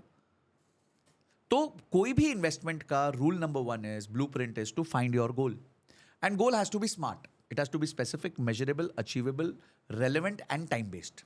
ओके सर मेरे को 10 साल में टाइम हो गया, 10 करोड़ रुपए मेजरेबल हो गया और रिटायरमेंट के लिए चाहिए स्पेसिफिक हो गया। तो आपने गोल को डिफाइन कर लिया, अब वो गोल चिपका दिया, उसके अराउंड एक एक्शन प्लान बना दिया, उसके बाद भगवान के लिए उसको छुओ मत। चार्ली मंगर बोलते थे the first rule of compounding is don't disturb it. तो डोंट डिस्टर्ब इट, उसको चलने दो। अभी एक बार बीज डाल दिया ना, अब वो चलने दो। अभी सूरज और पेड़ के बीच में they will deal with each other. उसकी कंपाउंडिंग सूरज की किरणें, just keep it in front of the sun, that's it, and water it sometimes. तो इसी तरीके से इन्वेस्टमेंट्स को आपको देखना पड़ेगा कि आपका गोल क्या है। करेक्ट। प्रॉब्लम क्या होगी, ये जहां व्यक्ति का कंट्रोल है वहां वो कुछ करना नहीं चाहता, और जहां व्यक्ति का कंट्रोल नहीं है वहां वो पूरा दिन बैठना चाहता है। मैं अभी बैच लेता हूं तो मेरे बैच स्टूडेंट मुझे मिले बड़ौदा में, आई वेंट, तो बोले सर मैं मिलना चाहता हूँ बेटा, and he was a government officer. वो जो इलेक्ट्रिसिटी बोर्ड है उसमें जेई है, जूनियर इंजीनियर है। तो मेरे साथ बैठे, बोलते सर मैं ना पूरा टाइम वाइफ के साथ डिनर पे जा रहा हूँ तब भी स्ट्रेस में हूँ कि कल का पोजीशन क्या लेने वाला हूँ, कल क्या मूवमेंट होगा। जैसे पोजीशन लिया तो स्ट्रेस में हूँ कि मैं बैठा हूँ क्या हो जाएगा, इस पर स्टॉप लॉस लगेगा नहीं लगेगा। स्टॉप लॉस हिट होने लगता है तो स्टॉप लॉस का बटन ही हटा देते हैं कि वो तो चलो शायद रिकवर हो जाए, शायद रिकवर हो जाए। तो बोलते हैं सर ये इतनी प्रॉब्लम्स हैं, इतनी प्रॉब्लम है, तो मतलब यार करते क्यों हो, इसे चुपचाप अपना काम करो यार, इसमें आराम से SIP करो, रिटर्न्स तो उतने ही आने हैं। जितने लोग FNO ट्रेडिंग कर ले या जो भी कर ले, रिटर्न्स तो म्यूचुअल फंड जितने ही आने हैं लॉन्ग टर्म में। तो ये वो गेम है जो कछुआ जीतेगा खरगोश हारेगा। Right. But do you think कि मतलब एक 25 साल का लड़का या लड़की जो भी है वो अपने 45 के एज पे एज अ मिलियनर रिटायर हो सकते हैं? बिल्कुल हो सकता है। कोई भी इंसान इंडिया में अगर 25,000 30,000 की तनख्वाह से स्टार्ट करता है, एंड ये मैं बहुत बड़ा स्टेटमेंट दे रहा हूँ बट ये प्रूवेबल है, कोई भी इंसान जो 25-30 हज़ार की तनख्वाह से स्टार्ट करता है अपने आप को 10% सालाना ग्रो करता है। अब गलत एक्सपेक्टेशन नहीं है, नहीं। हाँ। इन्फ्लेशन ही 7% है, तो अगर आप 10% ग्रो ही नहीं कर पाए तो आप तो इन्फ्लेशन ही आपको खा के चला जाएगा बहुत जल्दी। वो 40 से 45 साल इन्वेस्ट करके 100 करोड़ की वेल्थ बना सकता है। कैसे बना सकता है? SIPs के माध्यम से। मैं आपको एक मैथ बताता हूँ समझिए आज आपके पास, आपने पहला 1 करोड़ जमा किया, आपको कितने साल लग गए? 10 साल लग गए, 15 साल लग गए, ठीक है, 15 साल लग गए पहला 1 करोड़ जमा करने में। 10-10 हज़ार 20-20 हज़ार करके डाला आपने। एक 15 साल में 1 करोड़ का रूल बड़ा सिंपल होता है, 15,000 invested for 15 years at 15% gives you 1 crore. तो मोटा मोटी आपने ये इक्वेशन फॉलो कर लिया। अब वो 1 करोड़ रहे, अब वो ना हर 6 साल में डबल करेगा, ठीक है, 12% के हिसाब से हर 6 साल में डबल करेगा। तो 30 साल में कितना हो जाएगा वो? Double 5 times। हाँ 2 times into 5 times 5 times, कितना हुआ? 10। नहीं, it is 2 raised to 5, it is 32 times। Okay. क्योंकि 1 का 2, 2 का 4, 4 का 8, 8 का 16, 16 का 32। वो कंपाउंड होता गया वो 30 साल में 32 करोड़ हो जाएगा, और अगले 5 साल में वो 64, और उसके अगले 5 साल में 128 हो जाएगा। इसलिए मैं कह रहा हूँ 100 करोड़ बना सकता है आदमी। और कभी कभी ना एक जनरेशन को खटना पड़ेगा ताकि उसकी अगली जनरेशन फायदा लेके जाए।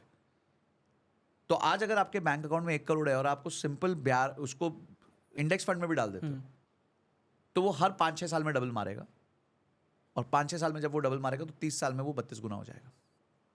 32 नहीं होगा, 30 हो जाएगा, 28 हो जाएगा, उससे ज़्यादा तो खराब नहीं होगा। तो क्या खोटा है अगर आपके पास उसके 28 साल बाद 30 करोड़ रुपए अकाउंट में पड़े तो? सिंपल मैथ्स है। पर लोग है ना कंपाउंडिंग का इफेक्ट नहीं समझ पाते। मैं किसी से पूछूं ना व्हाट इज 8 + 8 + 8 बताओ? 8 + 8 16 24। 24। What is 8 × 8 × 8? रुक गया ना, दिमाग ही रुक गया। That is the difference. लोगों को कंपाउंडिंग का इक्वेशन ही नहीं समझ आता, उनको रेज टू पावर समझ ही नहीं आती। देखो कंपाउंड इंटरेस्ट का फॉर्मूला क्या है? Amount is equal to principal into 1 + return raise to n। इस चीज में क्या आपके कंट्रोल में, क्या आपके कंट्रोल में नहीं है। The returns are not in your control. हाँ true. And that is the only thing people are trying to control. तो उससे स्ट्रेस आएगा. What is in your control? आप कितना पैसा डालते हो, कितनी देर के लिए डालते हो, यही चीज है. P and T. अब कितना पैसा आप डालते हो वो मल्टीप्लिकेशन में, कितनी देर डालते हो वो कंपाउंडिंग है, उसमें एक्सपोनेंशियल में. राइट. तो जितनी ज्यादा देर पैसा डालोगे उतना ज्यादा पैसा बना के लेके जाओगे. और इसलिए मैं कहता हूं ये वो गेम है जिसमें कछुआ ही जीतेगा. But why do you think कि लोग गलत चीज पे क्यों फोकस करते हैं? क्योंकि देखो, it is difficult to self improve, it is difficult to have patience, so they don't do that. Simple human psychology. Simple human psychology. एक बार बिल गेट्स से पूछा वॉरेन बफेट से, बोलते तेरी टेक्निक तो सब बहुत ही आसान है, कुछ करता ही नहीं तू, फिर भी तू पैसा बना रहा है, बाकी क्यों नहीं बनाते? बिकॉज बोलता है everybody wants to get rich overnight. Warren Buffett started at 11, reached his first billion at 60. ठीक है, today is 90, he is at 150 billion. तो पहला 1 बिलियन लाने को उसको 50 साल लग गए, और अगला 150 बिलियन लाने को उसको 30 साल लगे. राइट. आज अगर वो 10% रिटर्न भी निकाले साल का, तो 150 बिलियन का 10% होता है 15 बिलियन. यानी जो वो आज एनुअल रिटर्न निकालता है ना, वो उसके 50 साल की वेल्थ क्रिएशन से 15 टाइम्स बड़ा है. अब ये नंबर्स ना लोगों को समझ ही नहीं आ सकते, हाँ, true. because they don't know the power of compounding, and power of compounding only comes with patience, which people don't have. इसलिए they will die poor. So basically एक 25 साल का इंसान वो अस्पायर कर सकता है to build generational wealth. Yes, by the time he reaches anywhere between 60 to 65, आराम से कर सकता है विद सिंपल कंपाउंडिंग के बस. और उसमें his time in investments will be the lowest. क्या होता है कि हमें ये सिखाया गया है कि बेटा जितनी पढ़ाई करोगे उतने अच्छे मार्क्स आएंगे, जितनी देर ज्यादा ऑफिस में काम करोगे उतनी अच्छी तनख्वाह बढ़ेगी. So we have always been taught that our output is directly proportional to our input, right. But that is absolutely untrue in investments. Your output is inversely proportional to your input. जितना कम डालोगे ना दिमाग, उतना output ज्यादा आ जाएगा. क्योंकि जैसे ही आप दिमाग लगाते हो ना, then you touch something which was not supposed to be touched. अब मैं आपको एक किस्सा सुनाता हूँ. मेरा एक इन्वेस्टमेंट है, not a recommendation, but DSP का एक म्यूचुअल फंड था, स्मॉल कैप, जो मैंने 2016 में स्टार्ट किया था सितंबर में. आज 8 साल हो गए. 30,000 पर मंथ का उसमें इन्वेस्टमेंट था. 30,000 पर मंथ डाला. February 2020, which is after 3.5 years, my returns were 0. जितने का रुपी एवरेजिंग हुआ था SIP करते करते, उतना ही NAV चल रहा था. अब बोलो इतने टाइम पे लोग रुकेंगे? पेशेंस होगा? नहीं. निकाल लेंगे. पर कहानी यहाँ खत्म नहीं हुई. उसके बाद मार्च आ गया 2020, और वो ऐसे गिरा. माय रिटर्न्स वर -25%. इस टाइम पे बाकी लोग क्या करेंगे? बाहर हो जाएंगे, पूरा बाहर हो जाएंगे, क्योंकि 3.5 साल 0 रिटर्न, और उसके बाद -25%. तो मेरे जैसे लोगों को गाली पड़ेगी कि ये साले आके सिखा के चले गए थे, इनकी वजह से हमने SIP करी और पड़ गई हमारी. राइट. ठीक है, मैंने ना SIP रोकी ना पैसा बाहर निकाला. Today I have invested 28 lakh rupees in that fund. ठीक है, एनी गेसेस उस फंड की क्या वैल्यू होगी जो माइनस हो गया -20 था? -25 हो गया था. 82 lakhs. 82 lakhs. Yes. From -25. Yes. -25%. Yeah, मतलब -25%. जो भी उस टाइम अमाउंट था उसका हाँ. 25% नीचे हो गया था. मतलब माइनस था, प्लस Right. नहीं था. और आज 82 लाख रुपए, 3 टाइम्स है of my investment. This is the power of patience and compounding. But then for that power of patience and compounding आपको एक विजन भी चाहिए, राइट? वो इन दिस पर्टिकुलर केस वो गोल से आता है. बट आपने पेशेंस क्यों रखा? गोल से मेरे को पता था ये प्रॉब्लम्स तो आती रहेंगी. उल्टा I take it as an opportunity to buy. But then -25% पे आई एम अज्यूमिंग कि मतलब आउट ऑफ 100 पीपल 90 तो निकाल ही देते. निकाल देंगे. Why were you in that because I had knowledge, I had conviction. Bhagavad Gita में लिखा है 4थे अध्याय के 40वें श्लोक में, अज्ञाना च श्रद्धाना च संशयात्मा विनश्यति, ना या लोको अस्ति ना परो ना सुखम संशयात्मा. जिस आदमी के पास ज्ञान नहीं होगा और श्रद्धा नहीं होगी, ऐसा संशय आत्मा के विनाश होना तय है. ज्ञान, श्रद्धा, नॉलेज, कन्विक्शन. ना या लोको अस्ति ना परो ना सुखम संशयात्मा. ना ही इन्वेस्टमेंट्स में, ना ही लाइफ में, ना ही जॉब में, ना सुखम संशयात्मा. उसको कभी भी सुख प्राप्ति नहीं होगी. तो जब आपके पास नॉलेज और कन्विक्शन नहीं होगी किसी चीज को लेके, आप हमेशा प्रॉब्लम में रहोगे. विनाश होगा आपका। और इस टाइम पे अगर आपके पास नॉलेज कन्विक्शन नहीं होती कोविड के टाइम पे, तो उस आदमी का विनाश होना तय था। राइट। वो 25% पे माइनस करके बाहर निकल जाता, और जो अपवर्ड मूव खाया है पिछले 5 साल में या 4 साल में, वो नहीं खा पाता। मैंने खाया क्योंकि मैं रह गया, क्योंकि मुझे नॉलेज और कन्विक्शन था, मुझे पता था ये आ जाएगा वापस। कोविड पहली बार हुआ है क्या? स्पेनिश फ्लू नहीं हुआ था क्या? बिल्कुल। अटैक्स नहीं हुए हैं क्या? Markets are very resilient. ठीक है, टाइम लग सकता है, पर वापस आएंगी वो। और तुम्हारे को तो वापस अब नीचे वाले प्राइस पे खरीदना है।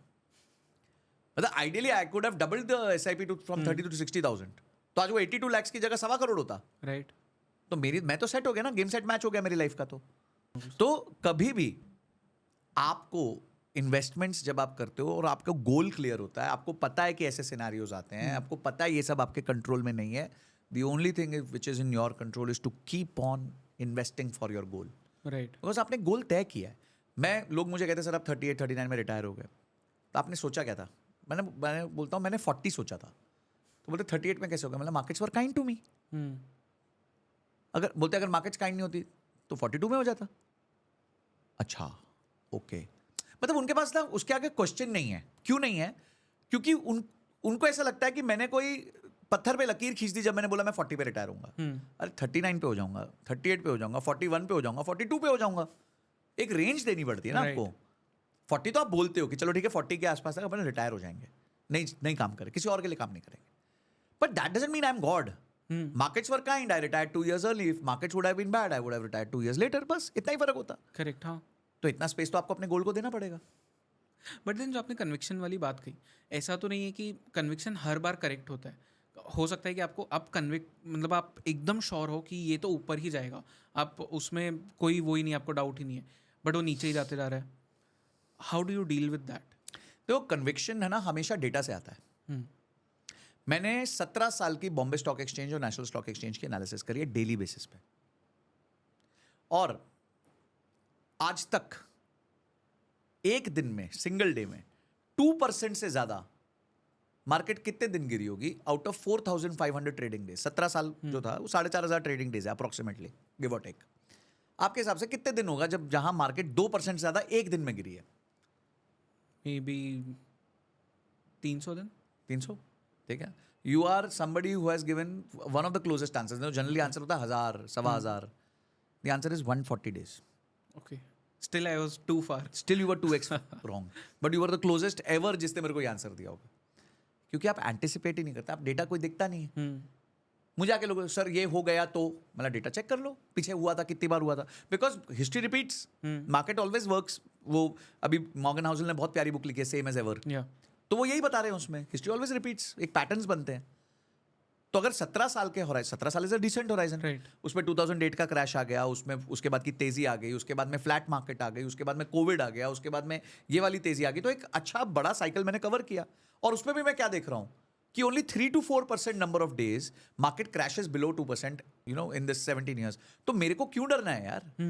हो गया एक दिन crash, so out of every 100 days 3 days will be crash, no problem, I am okay. 97 days तो पैसा बन रहा है। राइट। अब लोग है ना, लोग एबरेशंस को लेके स्ट्रैटेजीज बनाते हैं। एबरेशंस को लेके, यानी कि आउटलायर इवेंट्स को लेके आप स्ट्रैटेजी नहीं बना सकते। आपको एक नॉर्मल अजम्पशन लेनी पड़ेगी। जब क्रैश हुए उसके बाद भी आज मार्केट्स 12% CAGR दे रही है। वो मेरा क्रैश हुआ इतना बड़ा, उसके बाद भी वो मेरे फंड की IRR 26% है, जब से इंसेप्शन से, जिस दिन से मैंने पैसा डाला है। जिसको 0 रिटर्न था 3.5 साल, फिर 25% क्रैश हुआ, आज वो 8 साल के पीरियड में सालाना 25% रिटर्न पे। राइट। तो ये तब है जब मुझे नॉलेज और कन्विक्शन है, तो मैं डरता ही नहीं हूं। मैं कोई संशय आत्मा नहीं हूं। तो अपना विनाश नहीं होगा होपफुली। ओके। एक और जो चीज़ मुझे आपसे पूछनी थी, SWP। हाँ, ये क्या है? ये मेरा फेवरेट है। इसने मुझे सोशल मीडिया पे बनाया है। तो इसने अपना काम पहले ही कर दिया मेरे लिए। तो SWP इज वेरी सिंपल। आप एक पेड़ उगाते हो तो वो SIP होती है, और जब पेड़ से फल खाते हो वो SWP होती है। अब उसकी ताकत मैं आपको रियल लाइफ सिनेरियो से बताता हूँ, एब्सोल्यूट रियल लाइफ सिनेरियो, कोई असम्पशन नहीं है। मेरे एक अंकल हैं, he retired from a government service in 2014, हाँ 14 के आसपास रिटायर। तो he was a very discipline investor. कम कमाते थे पर खतरनाक डिसिप्लिन था उनका, ठीक है। और उन्होंने धीरे धीरे धीरे धीरे धीरे करके तब SIP वो करते थे, पर वो तब ऐप्स नहीं होती थी, तो वो फंड्स को डायरेक्ट रेगुलर फंड्स खरीदते थे, ये सब किया उन्होंने। तो जब वो रिटायर हुए ना, तो उनके फंड की वैल्यू थी करीबन 1 करोड़ रुपए। And I still know the fund जिसमें उन्होंने पैसा डाला था। The fund was ICICI Pru value discovery fund, one of the oldest funds. अब जिस दिन वो रिटायर हुए अक्टूबर 2014 में, उनके पास 1 करोड़ रुपए के आसपास के फंड्स यूनिट्स थे। यानी उस दिन उनके पास करीबन 95,000 यूनिट्स थे as per the that day NAV। उन्होंने तय किया, ही वॉज वेरी डिसिप्लिन गाय, उन्होंने तय किया कि मैं इस 1 करोड़ में से I will start withdrawing 50,000 per month as pension, ठीक है, and balance will stay here, it will compound, okay. And because inflation is 7% every year, I will take a 7% growth on it every year. हर साल मैं 7% बढ़ाता रहूंगा। तो पहले साल 50,000, अगले साल 50,350, सॉरी 53,500, फिर ऐसे ऐसे करते करते जो भी नंबर आता है। और जैसे जैसे वो पैसा निकालेंगे तो यूनिट्स जो उनके पास अवेलेबल है वो कम होते रहेंगे, क्योंकि यूनिट्स रिडीम होंगे तभी तो पैसा आएगा। ऐसा उन्होंने किया। आज उस फंड को 120 महीने हो गए। इस 120 महीने में फ्लैट मार्केट, कोविड का क्रैश, कोविड का इंक्रीज सब देख लिया, पर उन्होंने अपना पैसा निकालना बंद नहीं किया। अब आप ये डेटा सुनना, 1 करोड़ का फंड था, पिछले 10 साल में वो उसमें से 80 लाख रुपीस निकाल चुके हैं। 1 करोड़ का फंड था, 80 लाख रुपीस निकल चुका है उसमें से। आज as we speak he withdraws somewhere around 85,000 rupees from that fund, okay, क्योंकि पहले 50 से स्टार्ट किया था, 10% सॉरी 7% बढ़ता गया। आज वो 85,000 विड्रॉ करते हैं। Any guesses what is the fund value today of the balance units? 2.7 crore. 2.7 crore, yes. How? तो 95,000 यूनिट थे, अब वो 55,000 रह गए। 40,000 यूनिट वो खा चुके हैं, निकाल चुके हैं। और वो 55,000 यूनिट की वैल्यू आज के NAV के हिसाब से 2.67 या 2.7 करोड़ के आसपास है। ओके, और वो 80 लाख रुपए खा चुके हैं। तो एक था 80 लाख खा लिया, और आज वो 2.67 करोड़ है। Now multiply this by another 10 years, क्या होगा? राइट, 2.67 था, ठीक है। अगले 10 साल में वो 80 लाख नहीं खाएंगे, वो खाएंगे मोटा मोटी अगले 10 साल में 1.25 करोड़। हाँ, अप्रोक्सीमेटली, क्योंकि तब उन्होंने 50 से स्टार्ट किया था, Right. अब वो 85 पे है, ठीक है। 1.25 करोड़ खा लेंगे, और ये 2.67 बन जाएगा 5 करोड़। उसके 10 साल बाद वो 1.25 करोड़ नहीं खाएंगे, वो 2.25 करोड़ खाएंगे अगले 10 साल, और वो 5 करोड़ बन जाएगा 10 करोड़। ये पावर है कंपाउंडिंग की, कि आप फल खाते रहो फिर भी पेड़ बढ़ता रहेगा, फल Right. खाते रहो फिर भी पेड़ बढ़ता रहेगा। That is SWP। बट ये तब होगा जब आपका जो SIP था, हाँ, वो आपने बहुत कैलकुलेट करके, बिल्कुल आपने गोल बनाया ना। अभी जैसे मेरा गोल है कि मैं 50 का हूं, तो मैं 10 लाख रुपए महीना अनअपोलोजेटिकली अपने SWP कर पाऊं, ये मेरा गोल है। अब 10 लाख रुपए महीना मेरे अंकल के इक्वेशन के हिसाब से, विच इज 6% पर एनम होना चाहिए, विच इज 0.5% पर मंथ। मेरे पास 20 करोड़ का फंड होना चाहिए। तो मेरी सारा मारा मारी जो है ना, वो 20 करोड़ के फंड के लिए। राइट, जिस दिन वो अचीव हो गया, उसके बाद मुझे आज भी वैसे कुछ करने की जरूरत नहीं है, बट उस दिन तो मतलब ये है कि मैं ऊबर लग्जरी लाइफ जीऊंगा। राइट, और वो मेरा 20 करोड़ 10 साल बाद 50 करोड़ हो जाएगा, और उसके 10 साल बाद 70-80 करोड़ हो जाएगा, मेरा बेटे को मिलेगा सब। असली मजे उसके लगने वाले हैं। See, this is how you generate generational wealth. Right, ये तरीका है जनरेशनल वेल्थ जनरेट करने का। And doesn't it sound so easy? या it does. It is easy. We make it complicated. अब आप बोलो, मैं आपको प्रूव कर सकता हूँ, मैंने इस पे वीडियो बनाई है, आप जरूर देखना मेरे चैनल पे। मेरे अंकल का केस स्टडी लिया, और ये मैंने रियल टाइम NAVs के साथ, अजम्पशन बेस्ड नहीं, रियल टाइम NAV। वो फंड जो 1 करोड़ का था, कोविड में खाने के बाद 76 लाख पे पहुंच गया था, और वो आज 2.67 करोड़ का है। वाह, और वो उन्होंने रूल नहीं चेंज किया, उनका सिंपल था, मैं अपना पैसा निकाल रहा हूँ, जितने दिन चलेगा देखा जाएगा। वो उस फंडे पे थे। उनको क्या पता शायद ये तो 2 करोड़ 67 लाख हो गया, जो 1 करोड़ की चीज थी। राइट, तो उनका बेटा भी खा सकता है उसमें से, अगले 10 साल बाद तो उनका बेटे का बेटा भी खा सकता है। क्योंकि ये तो यहाँ पे कंपाउंड होते तो ही बढ़ रहा है, कंपाउंड हो रहा है। Just imagine 95,000 units was 1 crore, today 55,000 units is 2.67 crore. That's the power of compounding. Right, beautiful, very easy. या आपके टॉप 3 एंटरप्रेन्योर्स कौन है, and the reason behind that? अभी तो स्वर्गीय Shri Ratan Tata ji. I think this man was something else. तो वो नहीं पैदा ही नहीं होते ऐसे, they don't make them any more, कहते हैं ना जैसे। तो वो थे, और वो इसलिए थे not because he left us, always very big cheerleader for him, कि अपने आप से ऊपर सबका इंटरेस्ट रखना बहुत मुश्किल होता है, स्पेशली एज एन एंटरप्रेन्योर. हाँ, specially as an entrepreneur. It is so easy to get swayed by या एक्सटर्नल थिंग्स और you know these kind of things. हम आए दिन सुनते हैं कि इसने कॉर्पोरेट फ्रॉड कर दिया, इसने अपनी कंपनी से पैसा साइफन कर लिया, अनरीजनेबल तनख्वाहें ले रहा है, ये सब वो सब, and we never heard that for mister Tata. तो that is first and by far actually not the number one, he is the only one वाला हिसाब है. या तो ये है. सेकेंड एंटरप्रेन्योर मुझे जो बहुत अच्छे लगते हैं वो है Radhakishan Damani. He is a man with a great discipline and very long term vision, and he has DMart जो उन्होंने बनाया है, मतलब मैं तो उसको सलाम करता हूँ. I think he is something else, he is different. शत नमन है उनको. वो भी humility, complete humility, and creates such a great organization. मतलब क्या क्या अनएंडिंग चीज़ बनाई है उन्होंने. राइट. और तीसरा, अगर मैं यंग एज एंटरप्रेन्योर्स की बात करूं कि जिन्होंने यंग एज में, I really admire Deepinder Goyal, and that is because he is relentless and he is, उसका कन्विक्शन बहुत ज़बरदस्त है अपने बिजनेस में, और उसने प्रॉफिटेबल कर दिया बिजनेस को. Right. घुमा दिया एकदम 360 degrees. And I study a lot. Zomato को मैं बहुत स्टडी करता हूँ. The things which he is doing, I think he is not even at 10% of where he will be. और आज उसका रेवेन्यू ऑलरेडी डीमार्ट के रेवेन्यू जितना है. 52,000 करोड़ का रेवेन्यू है उसका, जो वो GMV करते हैं, ग्रॉस मर्चेंडाइज वैल्यू करते हैं. 52,000 करोड़ का सामान साल का बेच रहे हैं, और डीमार्ट का भी उतना ही है at such a young age. And थोड़ा उनका फ्लेयर है अपना. He has aspiration for materialistic things. वो दिखता ही है, गाड़ी वाड़ी खरीदते रहते हैं. But still I think what he has build, sustained, is commendable. तो न्यू एज में तो मेरे को दीपेंद्र बहुत बहुत भाते हैं right. As an entrepreneur. Good story. Do you think debt के साथ में कोई वेल्थ बिल्ड कर सकता है? बिल्कुल कर सकते हैं. कैसे? देखिए, एक रेस होती है जिसे हर्डल रेस कहा जाता है. तो आइडियली अगर एक हर्डल रेस हो तो यानी बंदा तो एंड तक पहुंच ही नहीं सकता. अगर आपके सामने हर्डल्स डाल दी जाए तो आप तो एंड तक पहुंच ही नहीं सकते. बट अगर आप उन हर्डल्स को क्रॉस करते रहते हो, कंसिस्टेंटली क्रॉस करते हो, तो आप पहुंच जाओगे एंड पे, और रेस भी जीतोगे. यही डेट है. अगर डेट का हर्डल रेट होता है उसका इंटरेस्ट रेट, राइट. अगर आप वो उधार लेके उसको कहीं ऐसी जगह डाल सकते हो कि वो हर्डल क्रॉस कर जाए, तो आप वेल्थ बनाओगे. अगर आज एक 100 रुपये का प्रोजेक्ट है, मेरे पास 100 रुपये नहीं है, तो मैं तो कर ही नहीं सकता. True. मेरे पास 20 रुपये है, बैंक ने 80 रुपये दे दिए, ठीक है. अब ये 80 रुपये पे लोन है, इंटरेस्ट है 8 रुपये का, और इस प्रोजेक्ट की कमाई है 15 रुपये. तो 15 रुपये से मैं 8 रुपये भी दूंगा, 7 रुपये मेरे पास बचे. तो मैंने तो 20 ही रुपये डाले थे, तो मेरे 20 पे तो 7 रुपये का प्रॉफिट हो गया ना, 35% का. वो बन नहीं सकता था अगर मैं डेट नहीं लेता. तो डेट जो है is an instrument for significant wealth creation if used in the right direction. आपको हर्डल क्रॉस करना. Right.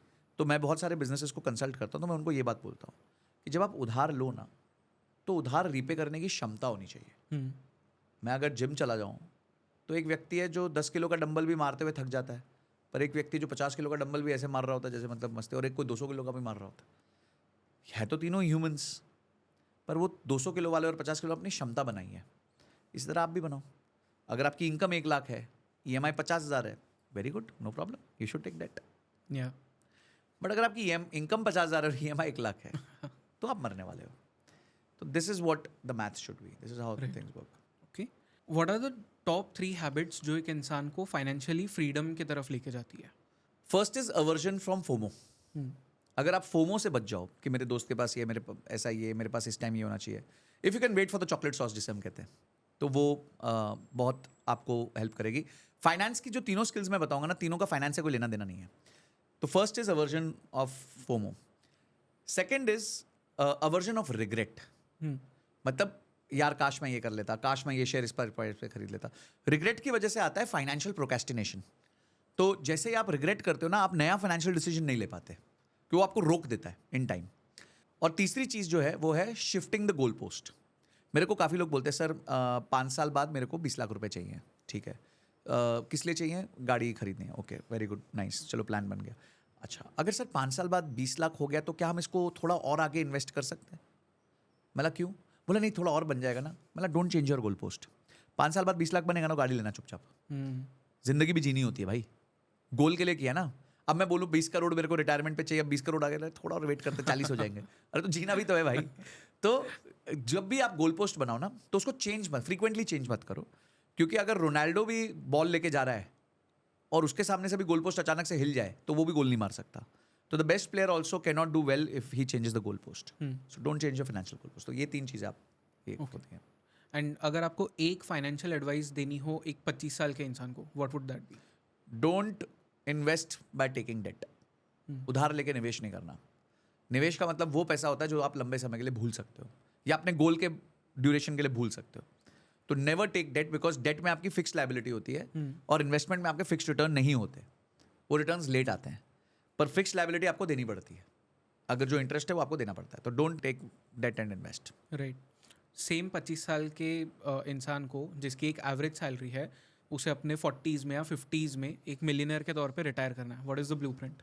The blueprint is very simple. If he has 25 years, he should start investing 20 to 25% of his salary, और उसमें से 60 to 70% वो smaller mid cap fund में डाले। बचा हुआ 20-30% जो है वो लार्ज कैप में और इंडेक्स फंड्स में डाले और थोड़ा गोल्ड में डाल दे। गोल्ड गद्दे की तरह काम आता है। कभी कभी मार्केट्स बहुत क्रैश करती है तो गोल्ड एक गद्दा बन जाता है, आपको थोड़ा वो एक सिक्योरिटी दे देता है। और गोल्ड में भी फिजिकल में ना डालें, ETFs होते हैं, बहुत कुछ होता है जिसके डिजिटल गोल्ड होता है, जिसके माध्यम से आप पैसा डाल सकते हो। तो ये ब्लूप्रिंट है, इसको फॉलो करें 25-30 साल, वो आराम से 8.5-10 करोड़ रुपए लेके उठेगा। ओके। और सबसे कॉमन फाइनेंशियल ट्रैप्स कौन से होते हैं जो लोगों को रिच बनने से रोकते हैं? सबसे बड़ा जो फाइनेंशियल ट्रैप है जो जिससे आदमी रिच नहीं बनता है वो है buy now pay later, because then he ends up buying things which he don't want. Right. और वॉरेन बफे कहते हैं कि if you buy things you don't want, soon you will have to sell things which you wanted. तो यही होगा। तो आप जो चीज़ आपको नहीं चाहिए वो मत खरीदो। एक बार क्या हुआ, मैंने अपनी क्लास में एक एक्सरसाइज कराई। मैंने सबको बोला एक काम करो, जो चीज़ आपके पास है, जितनी भी चीज़ें हैं, उनमें से 1 साल से ज़्यादा किसको नहीं छुआ है वो ज़रा बताओ कितनी चीज़ें हैं 100 में से। अगर 100 यूनिट है तो उसके तो आंसर वॉज, बॉयज़ के लिए इट वॉज 60-65, गर्ल्स के लिए तो इट वॉज 80-85। ठीक है। मैंने बोला तुम्हारे को जब तुम खरीद रहे थे तुमने कभी सोचा था कि तुम 1 साल इस चीज़ को छुओगे भी नहीं? बोलते नहीं। तो मैंने अब आप सोचो इस चीज़ पे आपने पैसा कितना डाला था जब आपको ज़रूरत ही नहीं थी या वन टाइम यूज़ था। तो आपने कितना जो पैसा आप निवेश कर सकते थे अपने आप के ऊपर, इमरजेंसी फंड क्रिएशन के ऊपर और वेल्थ क्रिएशन के ऊपर, 3 बड़ी चीज़ों के, आपने वो खत्म कर दिया ना चांस। राइट। कंपाउंडिंग का ही चांस खत्म कर दिया। तो don't buy things which you don't want, just stay away from that. And whenever you are buying ask this question कि क्या ये 1 साल बाद मेरे लिए रेलेवेंट होगा कि नहीं होगा, या मैं सिर्फ इम्पल्सिव बाय कर रहा हूँ। ओके। वेल्दी और रिच के बीच में डिफरेंस क्या है? Wealthy is when your passive income is able to take care of your expenses. Rich is when you have so much money that you can't think of the ways of spending it. So you do 5,000 crore marriages. But though that is also an investment, उनके लिए तो निवेश ही था वो। तो rich होता है जब आप अनाप शनाप पैसा हो। वेल्दी होता है, वेल्दी हर आदमी हो सकता है, रिच का मैं गारंटी नहीं देता। वेल्दी हर आदमी बन सकता है। ओके। वो इतनी पैसिव इनकम ला सकता है कि वो अपने खर्चे निपटा सके। ओके। एंड एक ऐसा इन्वेस्टमेंट जो हर इंसान को अपने 20s में करना चाहिए? अपने आप के ऊपर इन्वेस्टमेंट करना चाहिए, उससे बड़ा कोई इन्वेस्टमेंट नहीं है इस दुनिया में। Just keep on focusing on your self learning, B mad, voracious, ruthless on your self learning. उसके लिए कहीं भी कॉस्ट कट करनी पड़े, प्लीज काटो। ओके। अपने पहले 10,000 को कहाँ इन्वेस्ट करना चाहिए टू मेक इट ग्रो? देखिए, मैं तो म्यूचुअल फंड्स वाला हूँ, तो मैं तो हमेशा ये कहूँगा कि stick to your plan, stick to your goals. चाहे वो पहला 10,000 हो या आखिरी 10,000 हो, आपको वो डालना है अपने गोल्स के हिसाब से। ओके। अगर अगले 10 सालों में आपको 3 चीज़ों में ही इन्वेस्ट करना है सिर्फ, क्या होंगी वो? देखिए, अगले 10 सालों में मुझे लगता है कि इंफ्रा EV पुश बहुत होगा। तो अगर कोई भी सेक्टोरल फंड्स आ जाते हैं और मेरा लंबे समय का होराइजन है, 10 साल एक अच्छा समय होता है, लंबा समय होता है, तो मैं चाहूँगा कि मैं उन 10 सालों में एक इस तरह के फंड्स में पैसा डालूँ जो इन कंपनीज में पार्टिसिपेट करेंगे, जो EV कंपनीज हो गई, ग्रीन एनर्जी हो गई और इंफ्रास्ट्रक्चर होगी, because that's the future. That's the future. Okay. Bharat में वेल्थ बनाने का सबसे फास्टेस्ट तरीका क्या है? एंटरप्रेन्योरशिप। जॉब से वेल्थ नहीं बनती। You can not become rich by being an earner, you will become rich by becoming an owner. Okay. तो या तो आप अपनी खुद की कंपनी की इक्विटी ओन करो, या किसी और की कंपनी की इक्विटी ओन करो, या किसी पब्लिकली लिस्टेड कंपनी की इक्विटी ओन करो। तीनों में से कुछ भी कर लो, तभी आप रिच बन पाओगे, नहीं तो आप रिच नहीं बन पाओगे। ओके। बिलियनियर्स के पास में ऐसे कौन से फाइनेंशियल हैबिट्स होती है जो एक नॉर्मल इंसान के पास नहीं होती? They are very disciplined, they have rules and they don't break the rules. And I think billionaires सबसे ज़्यादा करते हैं बजटिंग. दे आर अवेयर कि उनका पैसा कहाँ से आना है, दे आर अवेयर उनका पैसा कहाँ जाना है, कितना जाना है, कितने प्रपोर्शन में जाना है. आई थिंक बिलियनियर्स में बजटिंग की बहुत ज़बरदस्त हैबिट होती है. तो मैं तो कहूँगा बजट एज अ बिलियनियर, कि अगले 3 महीने का आपके पास प्लान होना चाहिए पूरा, ओके. तो मज़ा आता है. अगर आपको एक करोड़ का पोर्टफोलियो बनाना है वर्थ ₹1 करोड़, आप उसको कैसे बिल्ड करोगे? What is the blueprint for that from scratch? Again, I will first ask what is the goal. If the goal is a long-term goal, we will invest almost 50 to 60% of that in equity, 10 to 15% in gold, या and the balance in high-paying debt. मतलब आजकल क्या होता है कि जैसे एक तो एफडी हो गई, एफडी तो स्टैंडर्ड वो 7-7.5% के आसपास होगी, पर कुछ कॉर्पोरेट्स होते हैं जो अच्छे कॉर्पोरेट्स होते हैं, AA+ कॉर्पोरेट्स होते हैं, जो अपने बॉन्ड्स निकालते हैं, जिनका आपको 9 to 11% तक का भी इंटरेस्ट रेट मिल जाता है. तो उसमें भी हम कुछ पैसा डालेंगे ताकि हमारा एक पैसिव फ्लो ऑफ इनकम बनता रहे. गोल्ड हमारे को प्रोटेक्शन देगा, इक्विटी हमारी वेल्थ क्रिएट करेगा. तो तीनों मेरे गोल एक तरीके से अचीव हो जाएंगे. वेल्थ क्रिएशन भी होगा, पैसिव इनकम, मंथली इनकम भी बनेगी, और गोल्ड के माध्यम से मुझे शॉक एब्जॉर्बेंट का काम भी आ जाएगा. Okay. Mutual funds versus stocks, mutual funds, real estate और gold for investment, gold, debt free और leverage investments. Debt free. The best time of the year to invest? एक कहावत है इस पे वैसे, October is the most dangerous month to invest. Okay.